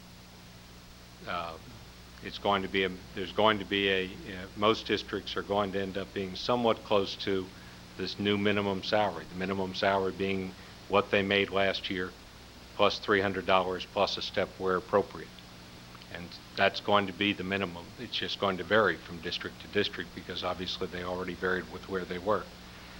The state has now set itself up in the business of a state salary policy. Mm-hmm. So where does the state go from here 2 years from now? Mm-hmm. Does the state start talking about a statewide salary policy, or does the state regard this particular session as the one in which there was a great deal of surplus money and that they made the permanent commitment for this 3,000, but don't use that as an ongoing policy tool?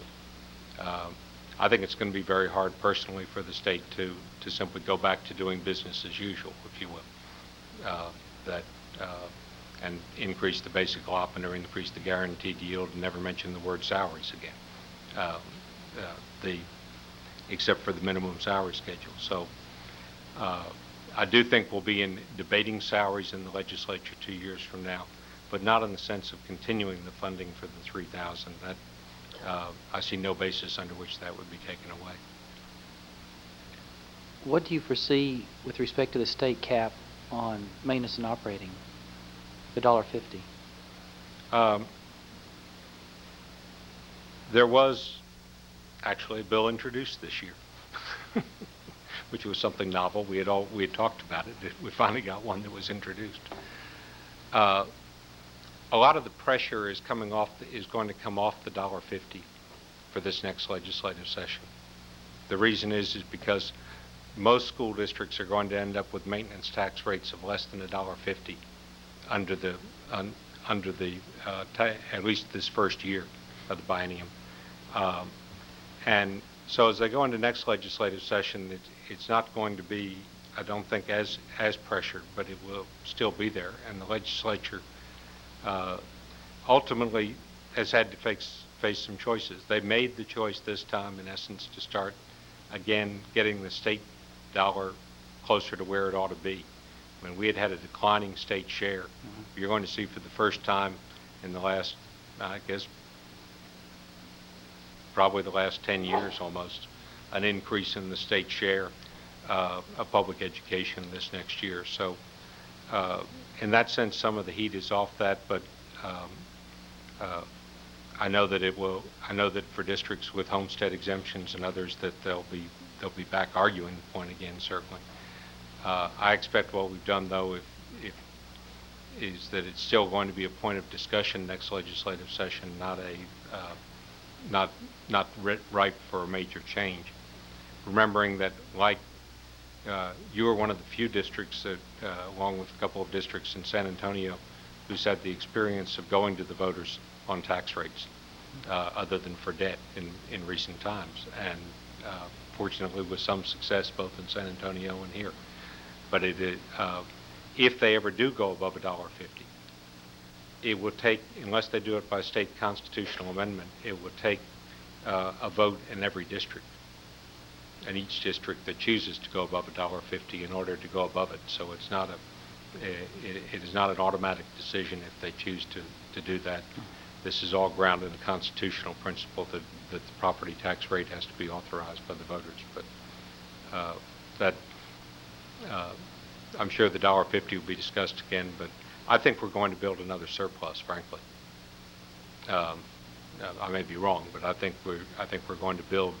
If you look at the nature of the revenue estimate and the nature of the money the legislature spent this time, they spent it. If we don't build another surplus, we're in tremendous trouble, frankly, because we spent so much of the money that was a surplus for this biennium and spread it over spending for the next 2 years. And you all know what about spending out of fund balance. Well, that's essentially what the legislature did. But fortunately, they were operating with a conservative revenue estimate. So we're going to build another surplus, and the question will be how the next session addresses that.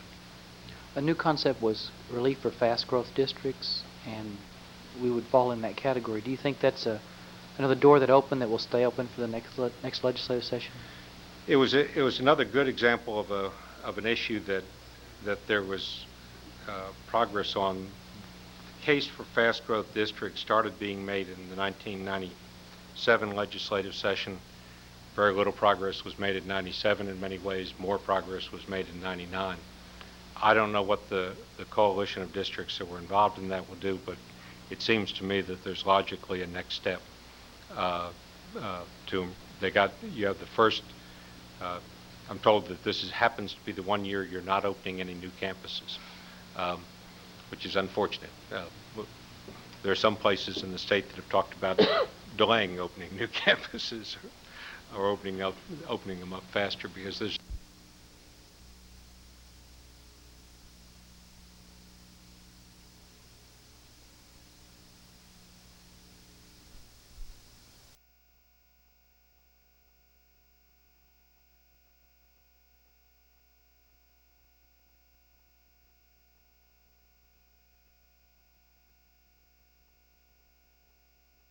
eligible for it this year, but you can't get, you're not going to get funding from it because you're too far down the list. Well, I think we need, within the fast growth structure, to look at how do we get a realistic funding of those facilities in place, and how do you improve the operating allotment. So I think there's some more room to improve, certainly, but they knew who the fast growth districts were this time, I must say. They used the lingo. One final question. Where do you see the growth in state revenue that is creating this surplus coming from? Is it a particular sector of the economy or just the economy? From a tax standpoint, it's coming from the sales tax because that's where almost all of our revenue is coming from, and from the corporate franchise tax, which for all intents and purposes operates as a corporate income tax.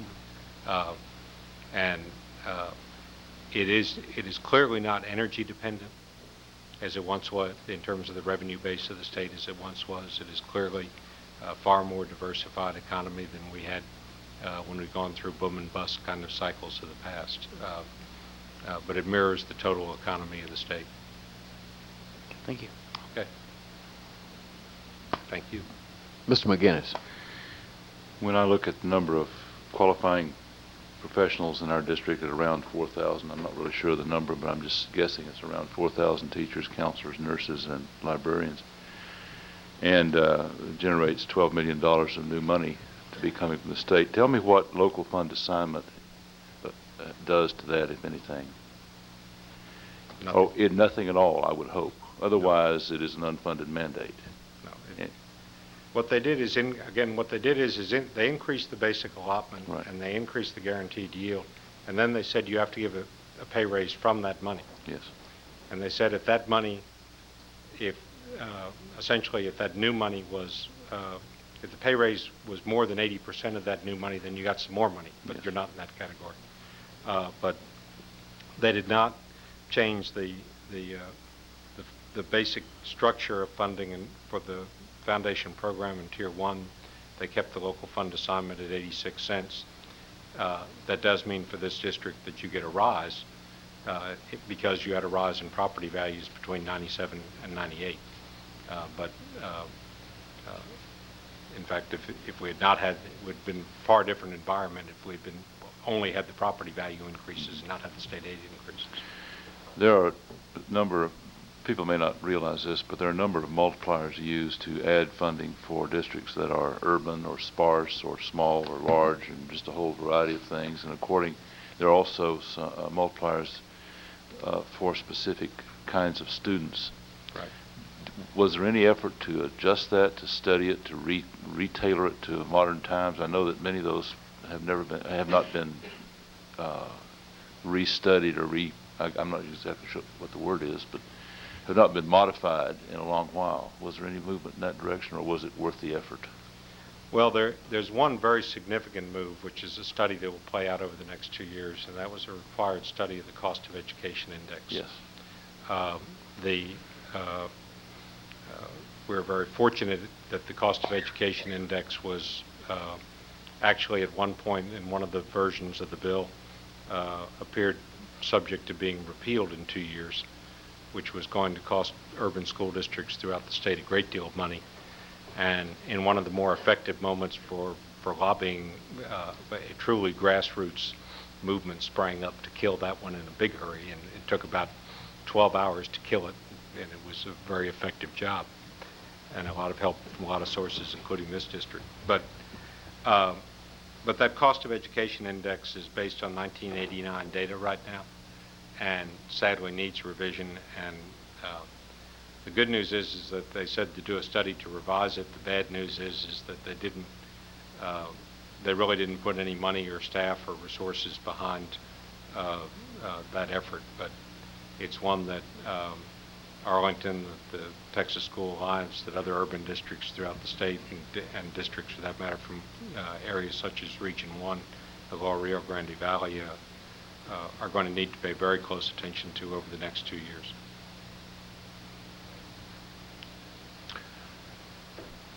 Any other questions for board members?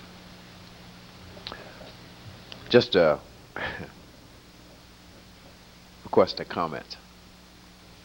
You had mentioned while you were going through that there was a need on the part of school boards to start thinking more along the line of biennium to coincide with how the legislature thinks and operates. Is there any movement to bring this about? It's not a formal movement. We're simply suggesting that school boards this year, when they look at the budget process, and staffs this year, when they look at the budget process, be very cognizant of where they're going to be in the second year of the biennium, and that because it would have been, for instance, quite within the norm to give, and I'm not trying to say this on whether this would be good policy, public policy or not, but if you looked at the past few years, with a little bit more state money this year, it wouldn't have been surprising to see a $1,500 pay raise this year. And if they had increased the formula elements the second year, another $1,500 the second year, ending up with a $3,000 over the biennium raise. It all came the first year of the biennium because of the features I was talking about in terms of how the legislature thinks. And that's going to be something that I think increasingly school districts are going to have to adjust to until or unless the legislature is prepared to change their methodology for biennial budgeting. You have any other comments, Dr. Brown? No, sir. Thank you very much. We appreciate you coming down to share with us. Glad to be here. Glad to work with you, the members of the board, and the staff. Thank you. I said we have a challenge comprehending all this. Our next discussion item. Oh, I'm sorry. We need some conclusion. President Glaspie and Dr. Byrne, members of the board, we did want to show you some numbers tonight because we've taken the input that we've got from Mr. Moak and some input that we've gotten from the state just this past week, and we have come up with some numbers that we wanted you to see. I want to stress before you look at them that they are preliminary. There are still interpretations to be made, and these are preliminary estimates of what we think our state revenues and our local revenues will look like now. What we've got on the overhead is a one-page summary of our budget of where we think we are right now. And I want to direct your attention first to the state revenue line. If you'll look under revenues and other resources, I have a line item for state revenues. And if you look in the far right-hand column, you'll see the additional amount of state revenue that we're projecting for 99-2000 over this current year's budget. It's $11 million. Now, Mr. McInnes, you had a question about what the local fund assignment will do, and I'd like to comment on that, because I think what the legislature did was they tinkered with these variables that increased the basic allotment, increased the Tier 2 yield, and they looked at how much additional money that would generate. And for Arlington, that generated about a little over $20 million. But they didn't mess with the local fund assignment. It's 86 cents times your property values, and we did have that large increase between 97 and 98. And so since they said that was going to happen anyway, so that local fund assignment does eat into that $20 million that they gave us. It cut it down by about $10 million. So we're getting $11 million more from the state next year for operations. Now you can look at the line right above it where it says the local and intermediate. By far the majority of that is property taxes. And in the far right-hand column, you can see I'm projecting an increase of $9.8 million. Almost all of that is coming from property taxes. And I think what we're seeing happening is, because of the increase in our property values and what the legislature intended, you're seeing a shift from state revenues to local revenues. And so we think that right now anyway, that these are pretty firm numbers. There will be some changes. I know we'll get some interpretations that will change these slightly. But overall, we're looking at about $21.5 million of possible revenue, additional revenue, to fund next year's budget, general operating budget. Now, I would like to comment on the expenditure section that we have down at the bottom. Again, this is a real summarized version of it. We have been, of course, building our budget since January, not knowing what the legislature was going to do. We've had to proceed with building this budget under the assumption that we're going to have a normal year. And so we've had the campuses and the departments looking at their expenditures, and they've turned in budget requests for next year that total $248 million. That's $5.6 million above this budget that we've had for this year, and that does not include any salary increases, new positions for growth. All that includes is the increases that the campuses and the departments have requested to maintain the same level of operations that we're maintaining this year. Increases in such areas like for health insurance, Medicare that we pay, contracted services such as utilities, things like that. That's what makes up that $5.6 million increase at this point. Now, we are in the process of meeting with the Citizens Budget Review Committee. We've had 2 meetings with them, and we have shared this information with them. And so we are at the point of prioritizing what kinds of additions or even reductions that we may make to this budget.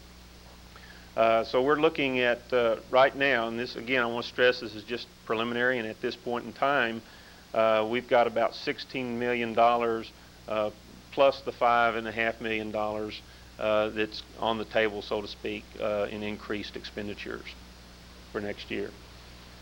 Now, this is the general operating fund budget. We do have, I did want to speak just a minute about the debt service fund and show you some numbers on that. First, I'd like to direct your attention down towards the bottom where it shows the total debt service expenditures, if you can see that down towards the bottom. And look at the number in the middle column. That's the budget for this year, $31.5 million. That's how much our principal and interest is for this current year that we're in now. And look at the column right next to it, $43.9 million. That's how much our principal and interest payments are going to jump to next year because we sold bonds back in February. So we are scheduled to have a very large increase in the expenditures in our debt service fund. Now let me direct your attention up closer to the middle of the page where it says facilities assistance. This is the additional revenue that we're going to get from the state for debt service, and it's jumping from $727,000 to $7.2 million. This is the bulk of the tax relief that the legislature is giving Arlington. But that is only $6.3 million. in additional state aid compared to nearly $12 million in additional expenditures that we're going to have to make. So that additional state aid was not enough to cover the planned increase in expenditures. And so we're going to have to raise property taxes to cover that difference. And that's what's at the top, on the top line, where I've made an estimate on property taxes for next year. They're going to have to be roughly, the rate's going to have to be set such that we generate about $36.9 million to fill in that gap and make this balance, make this a balanced budget on the debt service side. Are there any questions? Any questions? Stash. Mr. Brown and maybe Mr. Moak as well, have you been able to identify any unfunded mandates No, sir. from the state? We had a good report last time, and I was wondering if maybe At others have least the followed up. way that the legislature is viewing the way that they are funding the $3,000 increase, there is no unfunded mandate. When it comes down to hard dollars, by the time we give $3,000 to every teacher and a step increase, that $11 million will not cover what we have to do there.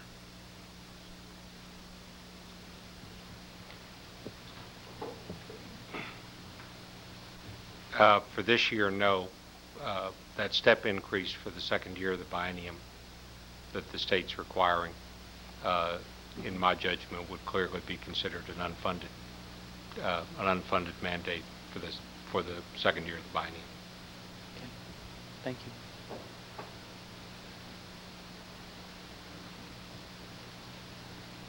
Mr. Ramsey. Mr. Moak, when we're talking about the step increase, that's in the salary schedule, the minimum salary schedule, is that what you're referring to?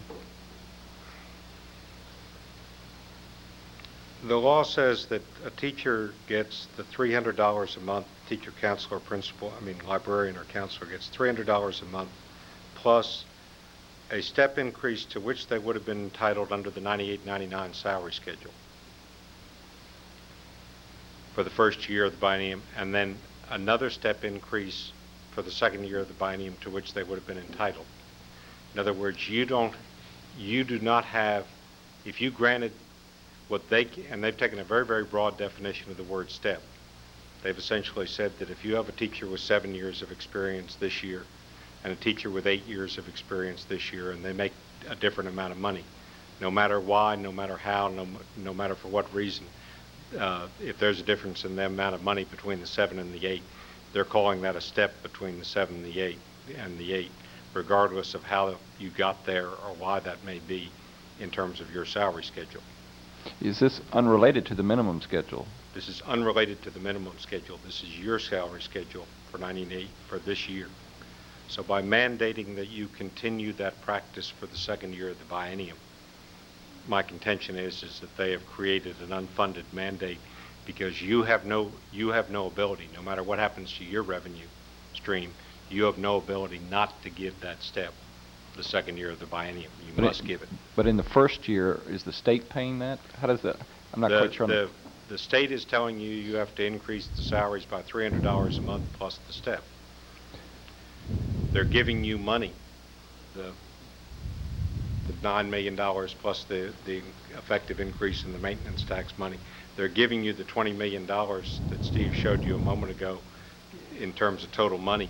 Right. And saying you have to fund out of that the salary increase, the $300 a month, and the step increase must be funded out of that pot of money. Okay, and that's the 11.7, Steve? That does both those components? Well, yes, sir, both components. There's Okay. about $11 million in additional state aid and about $10 million in additional property tax revenue that they expect us to raise. But what I'm saying is in the numbers, when we're talking about 11.7 for teacher salaries, is that just the 3,000 or is that 3,000 plus the step? That's the 3,000 plus the step. All right. Then the only other comment I had is it might be helpful to, if we had just copies of what they showed tonight so we can to write on them or keep them. And then I guess, do we have a listing yet of the 5.6, what comprises that in detail yet? I do. We had, that's information we shared with the Citizens Budget Review Committee just this past Tuesday. I can get you a copy of that. I think it's only, just so that we're keep up at least with what's going on, so we can be thinking about it. Thank you. Any other questions or comments? Thank you. Thank you, Mr. Brown. Thank you, Mr. Moak. Dr. Dow. The next discussion item is Board Policy Manual Revision. Dr. Byrne. This item was placed on the agenda to acknowledge the fact that we have been working with the Texas Association of School Boards to thoroughly update the Board Policy Manual. Dr. Houston has taken great initiative here, not only to work with TASB, but with the departments in the district to bring our policy manual up to date. The board is in receipt of a very voluminous collection of policies, which will be inserted into the manual when this updating process is complete. In order for us to accomplish this, we'll be bringing this large collection of policies to the board on July 1st for adoption. Basically, the policies that the board was able to discuss, or at least look at earlier this evening at its pre-meeting, are the ones that we'll be bringing on July 1st. We'd be happy to answer board questions about the policies at this point, or give the board further time to study these prior to July 1st. We certainly are here at the pleasure of the board. We had a chance to review some of this at our dinner meeting this evening, but if there are any further questions any board members have this time. Mr. McGinnis. Not a question, but just a comment on the job that has been done here, and from a trustee who's been around a while and had to deal with 2 stacks of stuff in a binder, and have forever been frustrated at not being 100% absolutely sure of what's up to date and what isn't, and having just a flood of copies of the changes and additions coming through and never really being sure. I think it's remarkable, and it's a great achievement to get us to the point where we're going to finally have a clean set that we know is all fresh and updated. And I appreciate the work of our attorney and the administration, all the people who participate in this, because it is a massive job to have all that stuff before you and realize you've got a stack of paper that'll sit this high on your desk and not really know if it's all correct. It's very frustrating. And I think we will be in a much better position to operate and to understand our policies when this is completed, and I appreciate the help. Any further questions or comments? I'd like to thank you, administration, and particularly Mrs. Houston, for the work that's being done. Well, she's really taken the initiative on this, and I'm appreciative of it, and I know the board is as well. That concludes our discussion items. As mentioned, this will be coming back to us. The next section is our open forum for non-agenda items, and we did not have any cards this evening. So I believe that concludes our operational agenda. It's been fun. Hopefully a good lunch off. At this time, we will entertain a motion for adjournment. Second. I think there's no need to vote on this. We're adjourned. All right. Woo, El Presidente.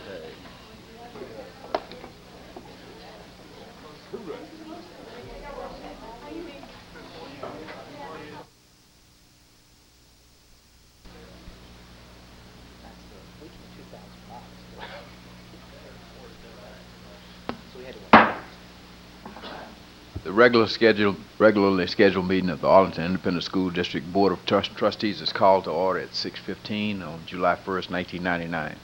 We will now adjourn to a closed meeting pursuant to sections 551 .072, 551.074, and 551.075 of the Government Code for the following purposes: to review, purchase, and sale of property, personnel, and staff reports. We should reconvene at approximately 7 o'clock.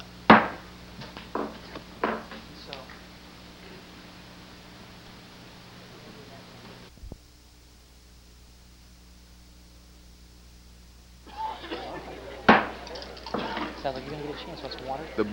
The board meeting for July 1st, 1999 is reconvened at 7 o'clock. We will now start off with our opening ceremony. Mr. McCullough, would you lead us in the pledge?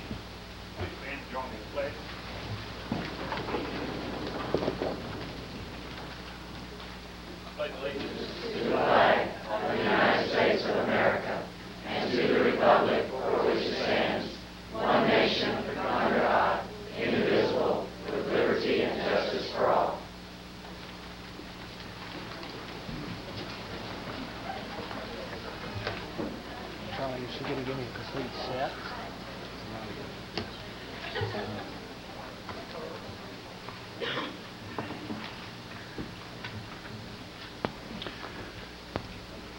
We would like to welcome everyone this evening. Thanks, Mr. McCullough, for leading us in the pledge. I'd like to welcome the audience and those of us who are watching on TV. On our agenda, we're now to program in our presentations. The first item will be presentation to TCI Cable Television of Arlington and Mrs. Robertson. Thank you, President Glaspie and trustees. Tonight, we'd like to welcome Jim Rowell, the production manager for TCI of Arlington, to come forward while I talk a little bit about him. Communicating with a community the size of Arlington is not an easy task. We're fortunate to have a very generous corporate citizen such as TCI of Arlington to help us deliver our messages to citizens. In addition to providing the district with a continuous bulletin board for messages and live coverages of these board meetings, TCI also provides free broadcasting of the district's varsity athletic games, and for the last 5 years has provided live broadcasts and replays of all of our graduation ceremonies.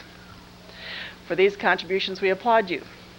And as a representative of TCI, Jim would like to present you this plaque to show our appreciation. It reads, "Presented to TCI of Arlington with sincere appreciation for video services provided to the Arlington Independent School District." Signed, the Arlington ISD Board of Trustees. On behalf of them, I'm presenting this to you. Thank you very much. Congratulations. Thank you very much.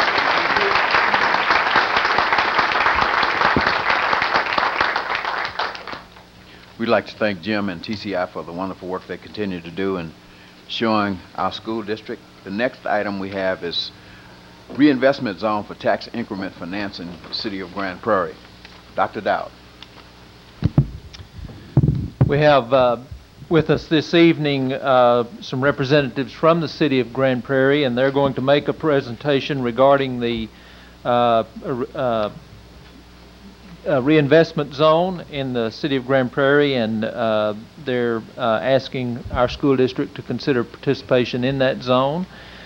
Craig Farmer, the Director of Planning and Development, is here, and Kevin Evans, the Deputy City Manager, George Schrader of Schrader Klein, and then Jim Bledsoe of the Grand Prairie City Council, I believe, is here. And so, Mr. Farmer, I'll turn it over to you if you would go ahead and begin your presentation. I have 1 minute. Information systems that we're working on our computers.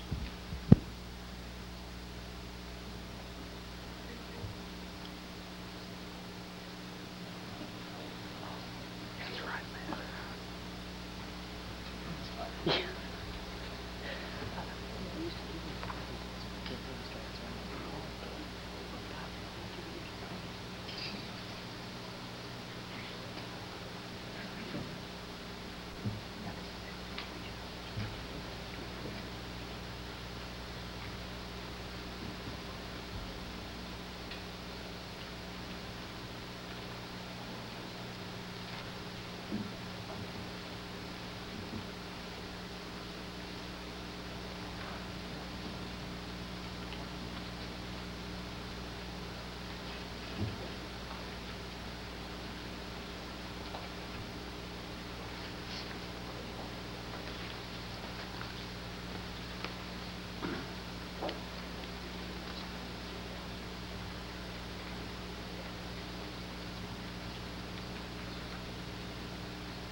apologize. I think we're operational now. As Dr. Dowd mentioned, my name is Craig Farmer. I'm Director of Planning and Development for the City of Grand Prairie. We're here tonight to propose and just basically review. We're going to be negotiating with your staff for a lot longer, but we're proposing a tax increment financing district in your community. The City of Grand Prairie is actually proposing 3 such districts. And you all have already done a tax increment financing district with the City of Arlington, so the nice part about that is we don't have to go over the fact that the purpose of TIFs is to provide infrastructure for infill and new development. It's to give incentives for new construction and rehab of existing areas, and more importantly, it's to generate local jobs and income and improve a city's image and quality of life. We're proposing 3 tax increment financing districts. One of them is the I-30 Entertainment District along the I-30 corridor. A second one, which is the one y'all are being asked to be involved in, is I-20 Commercial Retail District. And the third one is what's called the Peninsula District. I should point out that we are negotiating with 4 different school districts and 2 different counties on these tax increment financing districts. The I-30 district, the racetrack sits right here. This area is a bunch of old borrow pits, and it really needs substantial help, and we've got a lot of good plans in that area. The second district that I want to talk to you all about, if we can get there, there we go, is along the I-20 corridor. Now, the difficult thing about this particular district is this is the county line. So half of this district would be in the Grand Prairie Independent School District and would also be in Dallas County. And also we'd be negotiating with the Dallas County Hospital District, the Dallas County Community College District. This portion of the district's in Tarrant County, therefore we're negotiating with the Tarrant County, the Arlington Independent School District, the Tarrant County Community College District, and the Tarrant County Hospital District. So it makes it very complicated. This is I-20, this is State Highway 360, this is Great Southwest Parkway, and as you know, we have quite a bit of development going on right here at this nucleus, but if you've ever driven by, we've got substantial areas on both sides of that are set and vacant, and with quite a bit of infrastructure in place, but additional infrastructure is missing, and that's one of the things that we're asking y'all to help us facilitate.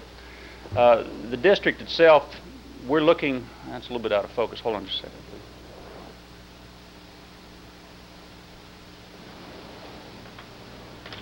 These numbers are contained in your packet and your staff's reviewing them as we speak, but we're looking for about $2 million of financing by the district, and that is to build what's called Sarah Jane Parkway in this area.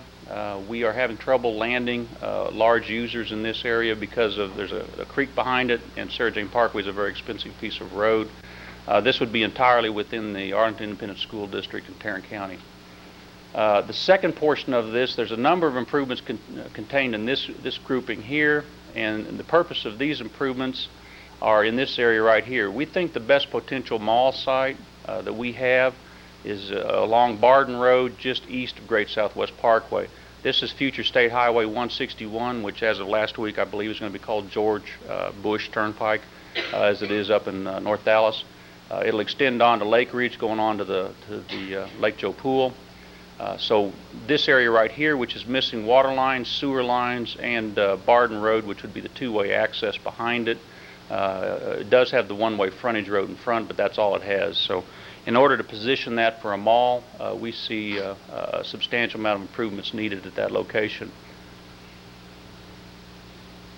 The next category is about $6 million worth of improvements, and that's up in this general area here. This would be within the Dallas County portion, and that's obviously much more long-term, and it's relying on State Highway 161. That part's in Grand Prairie Independent School District. I neglected to mention in those dollar figures that you've got in your packet, there's about $40 million included for improvements and infrastructure for a mall. That's about what it's taking to land a major mall these days. And we've been consulting with other people that have worked on the various new malls in the Metroplex, and basically that's what you're talking about in terms of dollars and cents. That's not an abnormal cost for infrastructure. Total improvements in the whole project will be about $52 million. However, we're looking at receiving from that a mall that would be somewhere in the range of $132 million, related commercial in the range of $314 million, and mixed land use of about $171 million. This adds up to about a total of $617 million for the entire project. That works out to essentially about 8 or 9% on the front end to try to make this happen. I should point out some things. Number one, this does not include personal property, and so personal property would go on the tax rolls. Your staff has the list of what all these improvements are and the timing and when we believe they will occur. We currently have consultants doing the feasibility analysis on that to confirm those numbers, and we'll provide that to you. But that's essentially where we are at this point on this project. The other one's the Peninsula project. I've got all the slides in here because I had to make a Tarrant County presentation earlier. It's the hotel complex and golf courses. Let me see if I can skip down through this. Just for your information, this will be in the Mansfield School District and the Cedar Hill Independent School District. I should point out that negotiations with each school district are totally different because of your state funding ratios, and so every school district has a different fact situation.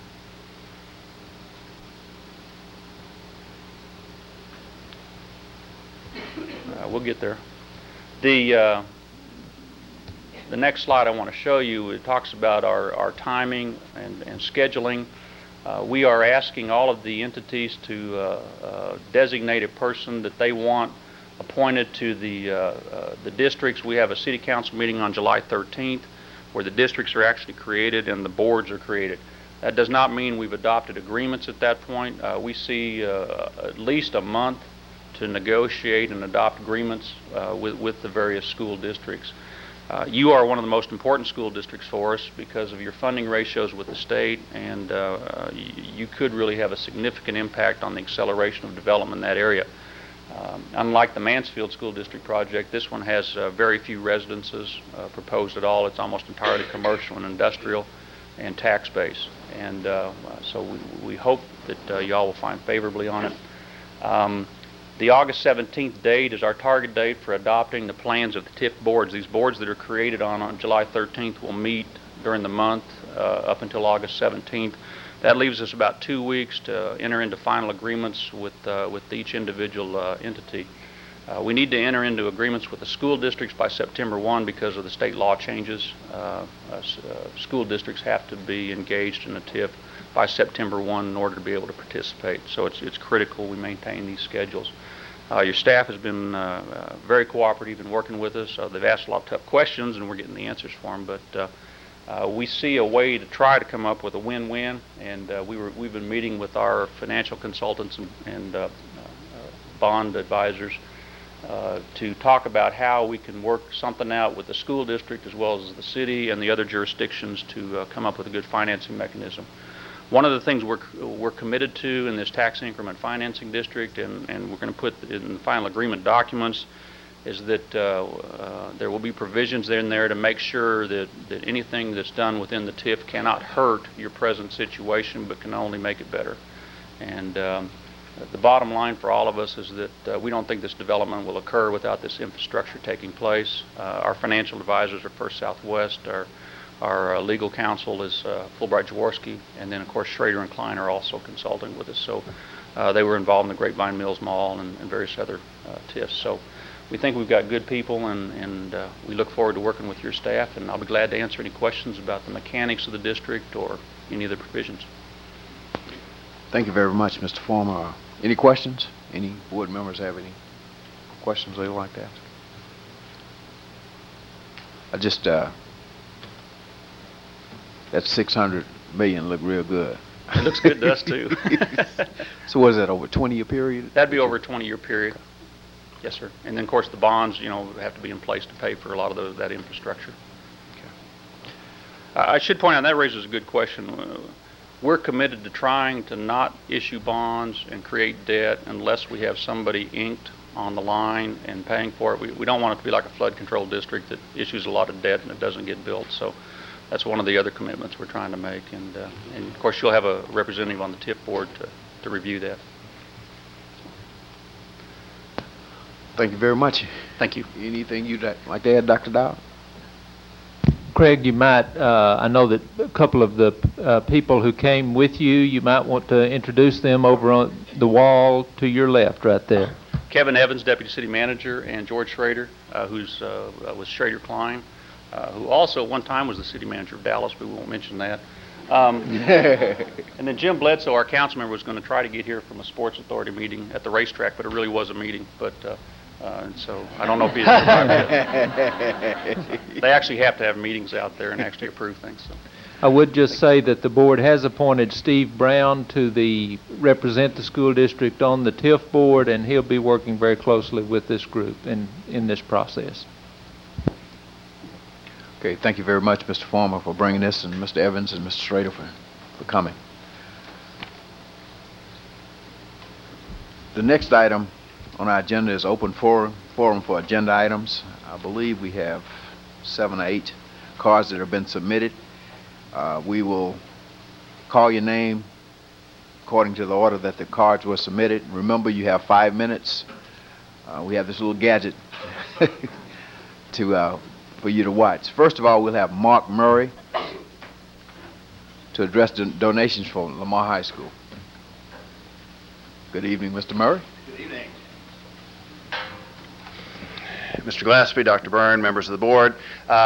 It's that time of year again. 11 years ago, we came to this board and asked for permission to publish a literary art magazine at Lamar High School, and tonight you'll be approving the donations for that magazine. And so, as is usually the case each time this year, we're here to give you a copy of the magazine so that you can see what we did with the donations. So I'm going to let our members of the staff, this is Ben Robertson and Rebecca Bell and John Seward and Daniel Williams, give you a copy of this year's hopefully award-winning Elan.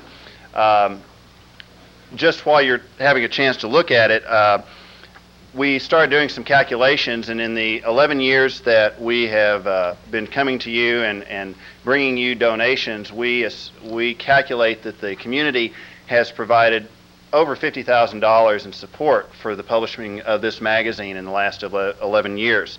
And we are very appreciative of the community and the parents and the students who have helped us publish this compendium of student work from Lamar, artwork, photography, music. It's been an incredible experience, and the reason that I'm going into all this is because this is also the last issue of Elan. After 11 years, because of other responsibilities on the part of some of the advisors, this will be the last issue, and so we hope that you enjoy it as much as we've enjoyed putting it together. Unfortunately, I don't have all of our advisors together, but I do want to recognize Mrs. Susan Reeder, one of our art teachers.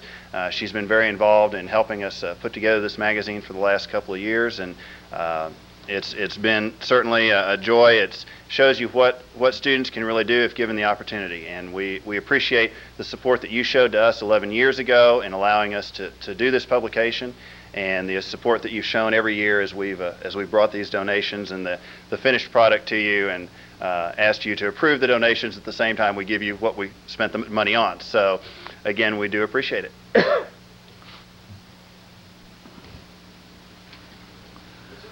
Thank you.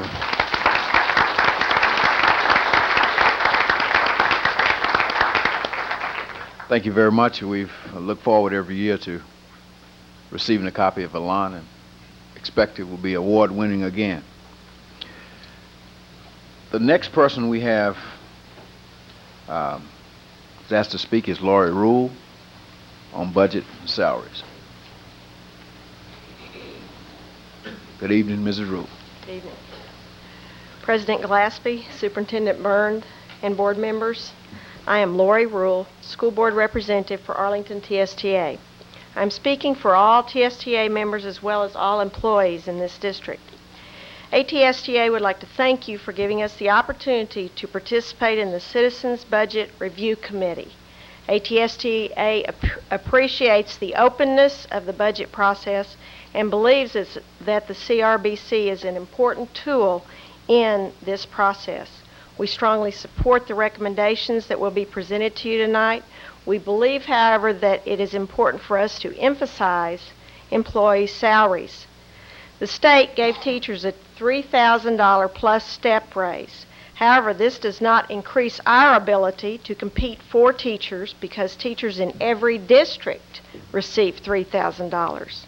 When we are compared to competing districts, we are almost below average on every step, particularly for teachers with 10 to 25 years of experience.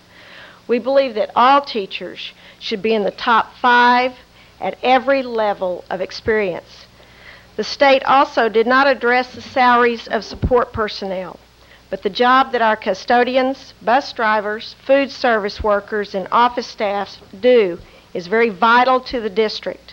Therefore, we support the CBRC recommendation of a 7.5% for support personnel.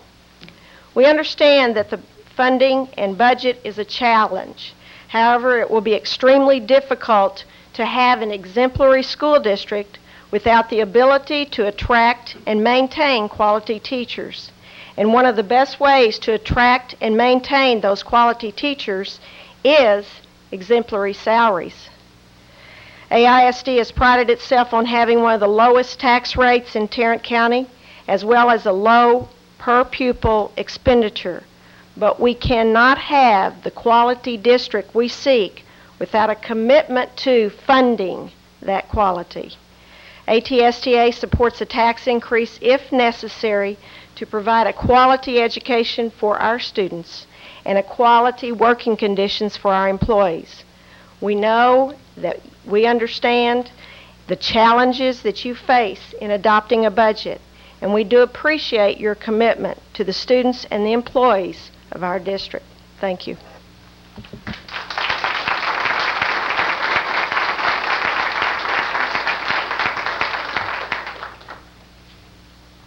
Thank you, Mrs. Rule.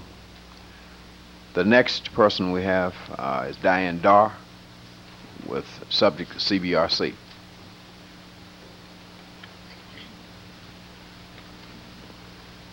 Good evening, Mrs. Darr, and welcome. Good evening.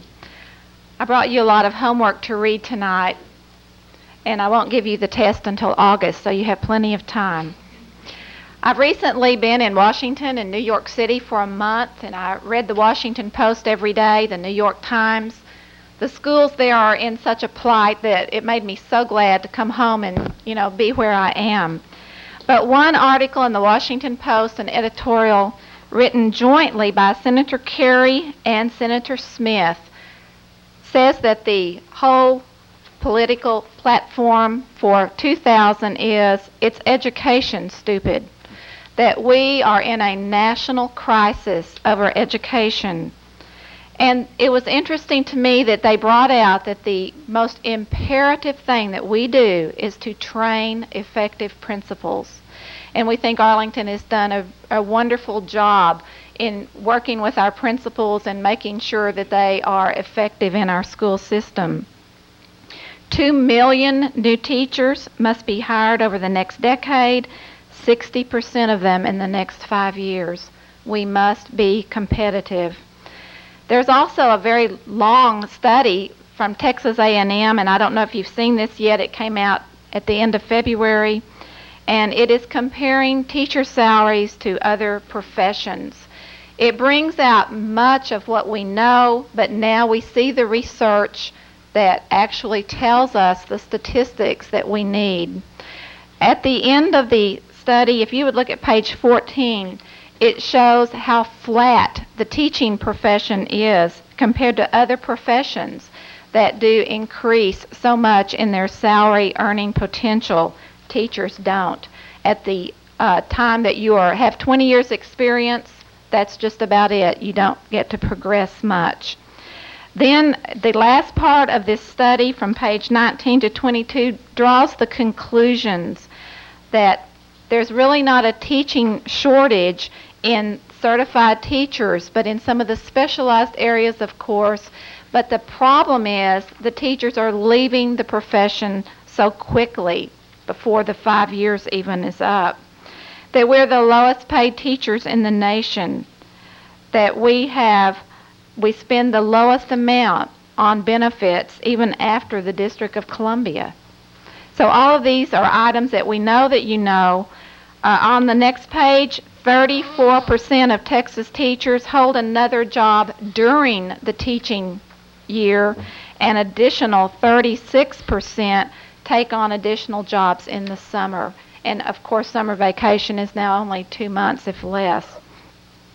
The conclusions are on page 21. At the same time that the academic performance of Texas students is improving dramatically, salaries continue to rank near the bottom. The starting salaries are not competitive with other professions. Texas teachers' career earning potential compares extremely unfavorably with workers in business. Math, science, and technology teachers have skills that are marketable at far exceeding salaries than teaching. And salary issues, retirement, and competition from industry are 50% of the reasons why teachers leave. Also in your folders, a bumper sticker I found in Washington, D.C., and I bought every one that I could find, and it just simply says, "Honor Teachers." And this is what we know that you will try to do as we deal with the problem of being competitive. This really hit home when I was talking with my husband about the future and retirement, and he said, "Well, honey, you hit the magic 80 next year. You can retire. And for retirement, we need to think about you retiring and working somewhere else if you don't want to stop." And my heart stopped, and I said, I can't stop teaching. And I hope we deal with these older teachers, the experienced teachers that have the greatest need. Thank you.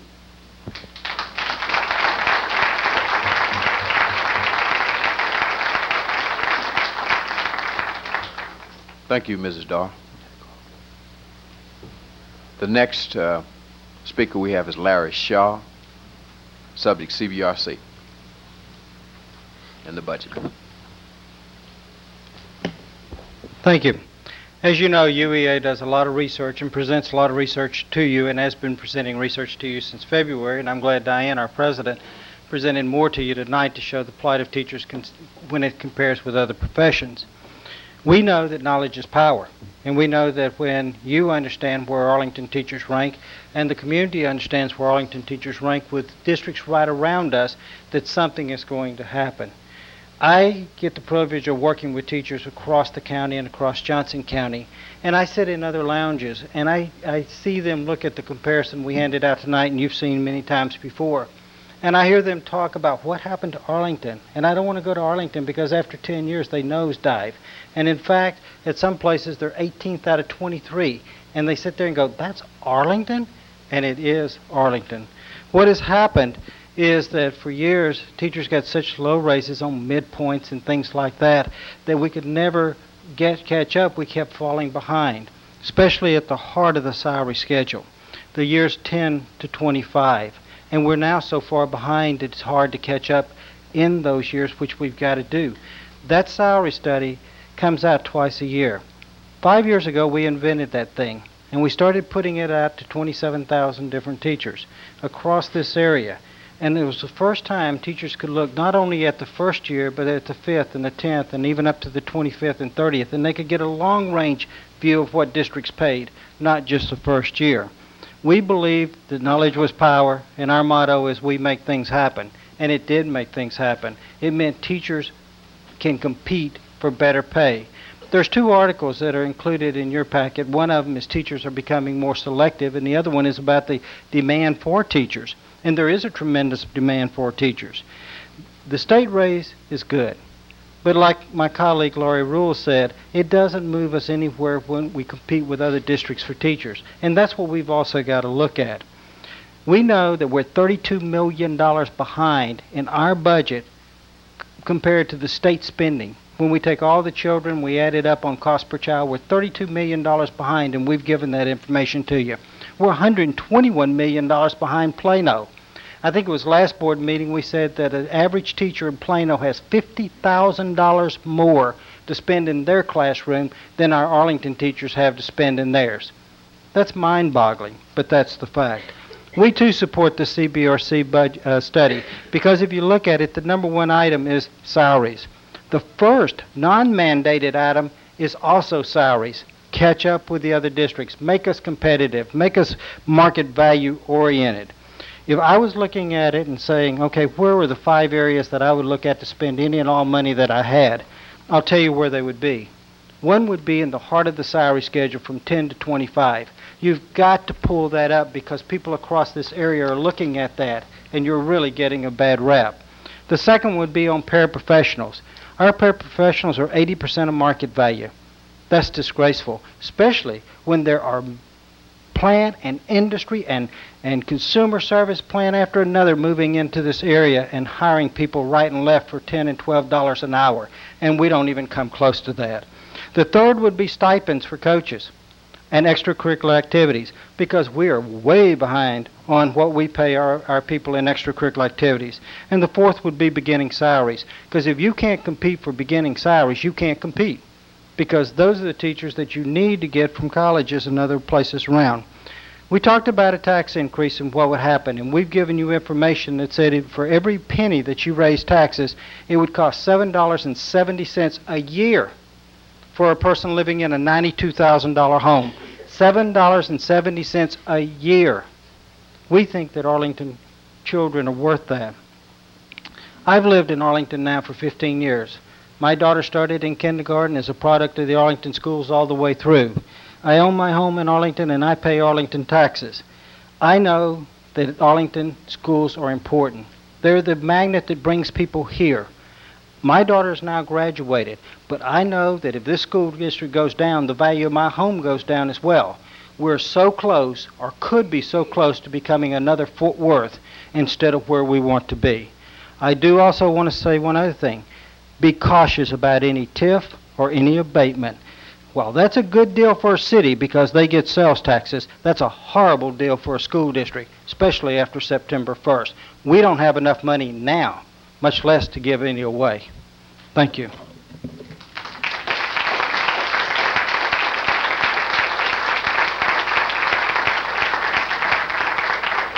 Thank you, Mr. Shaw. The next speaker is Carol Lemons. The subject is the budget. Good evening, Mrs. Lemons. Good evening. Thank you. I am Carol Lemons, representing the membership of the Arlington Association of Texas Professional Educators. We would also like to take this opportunity to thank you for allowing participation in the budget process through discussions and consultation with the Citizens Budget Review Committee. This demonstrates that you as a board want to have input from citizens, parents, and employees. The committee seriously considered all budget requests and diligently prioritized the needs of the district as presented by the administration. ATPE is aware and appreciates the difficult task of attempting to maintain a quality district with restrictive funds. Federal and state mandates must be followed. Rising costs must allow for an increasing school population. Maintenance and construction of facilities must be recognized. And the administration must prove it is frugal with the taxpayers' money. What a difficult task. However, along with those juggling acts, we all must be cognizant of the fact that AISD is dropping in its rank of pay to teachers, sponsors of extracurricular activities, coaches, and paraprofessionals. We know that the largest number of teachers leaving our district are those with approximately 5 years of service. We recognize that is because our teachers with 10 to 25 years of service are making below the average pay of other districts in the area. This is the year to face the challenge and raise that level so that master teachers remain in Arlington to keep it a quality district. In comparing the stipends for teacher sponsors of extracurricular activities and coaches with districts in the Metroplex, we find that Arlington is considerably behind. These teachers are of immense value to the success of our students. Studies have shown that students involved in activities are academically more successful and more likely to complete high school and continue higher education. As we know, the community at large benefits now and in the future from student involvement. Likewise, our paraprofessionals who affect the process of our schools need to be adequately compensated. Now, we realize that in order to move Arlington back into the top 5 districts of our area, a tax increase will be required. An analogy to consider might be when you guys shop for a new suit. The best possible option would be to buy the best made, find the one with the best quality material for the lowest price. However, realistically, the least expensive price is typically the cheapest fabric that has been quickly and shabbily constructed, which means it will suffice temporarily, but it won't look and wear great, and it will not last long. Through experience, we learn to spend a little more to get a quality suit that looks and feels good for a longer period of time. How does this relate to paying our employees? To keep quality in Arlington, we must pay more. The price tag is higher and may stretch our pocketbook temporarily, but the benefits we reap are evident. Arlington ATPE will support a board decision to increase taxes to meet this accommodation. In addition to the mandated salary, we feel it is in order to add an additional 3.5% salary increase across the board to all teachers, with an additional percentage to those teachers in the middle who have consistently lagged behind.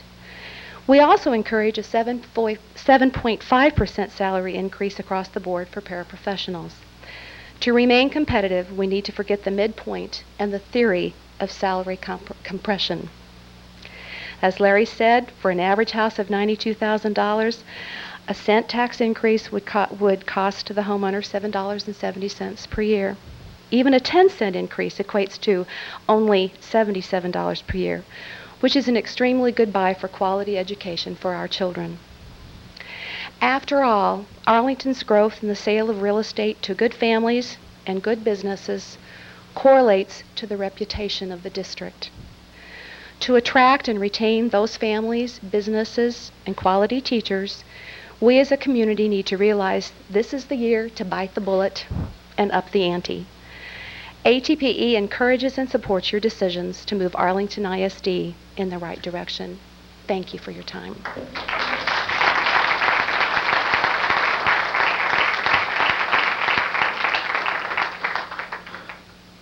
Thank you, Mrs. Lemons. The next person we have to speak is Roger Dufresne, and he's also speaking on the budget.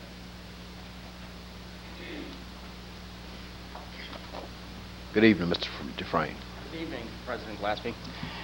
We had a great opportunity a couple weeks ago on the DIDC, I think that's the right initials, committee to get a glance at the budget. And I wish that every citizen in Arlington and every teacher and everybody could look at that budget.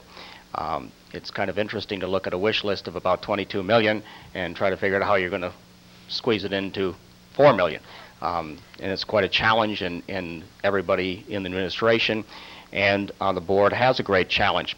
One of the refreshing things that I've been seeing in the last year and a half is that under the guidance of the current administration is that we're getting something that looks very similar to a business plan that I've worked with in the last 30 years of my career that has very much similarity to a business plan. But I sent out a caution to everyone with this budget being in the realm of, I think, roughly $250 million. We have to be very careful of waste, because a 0.5% waste in there can still be $1 million. And we do have a lot of good qualified people in the school system, but we still have some people that still aren't really as qualified as we would like them to be, and we have to be careful there. The other thing is that when you're dealing with dollars, I think that this board needs to be careful with some of the trends. I've found through the years of being married to an educator, educators follow trends. Any trend, they love to follow it. And one of the trends now seems to be school uniforms. We still don't have the total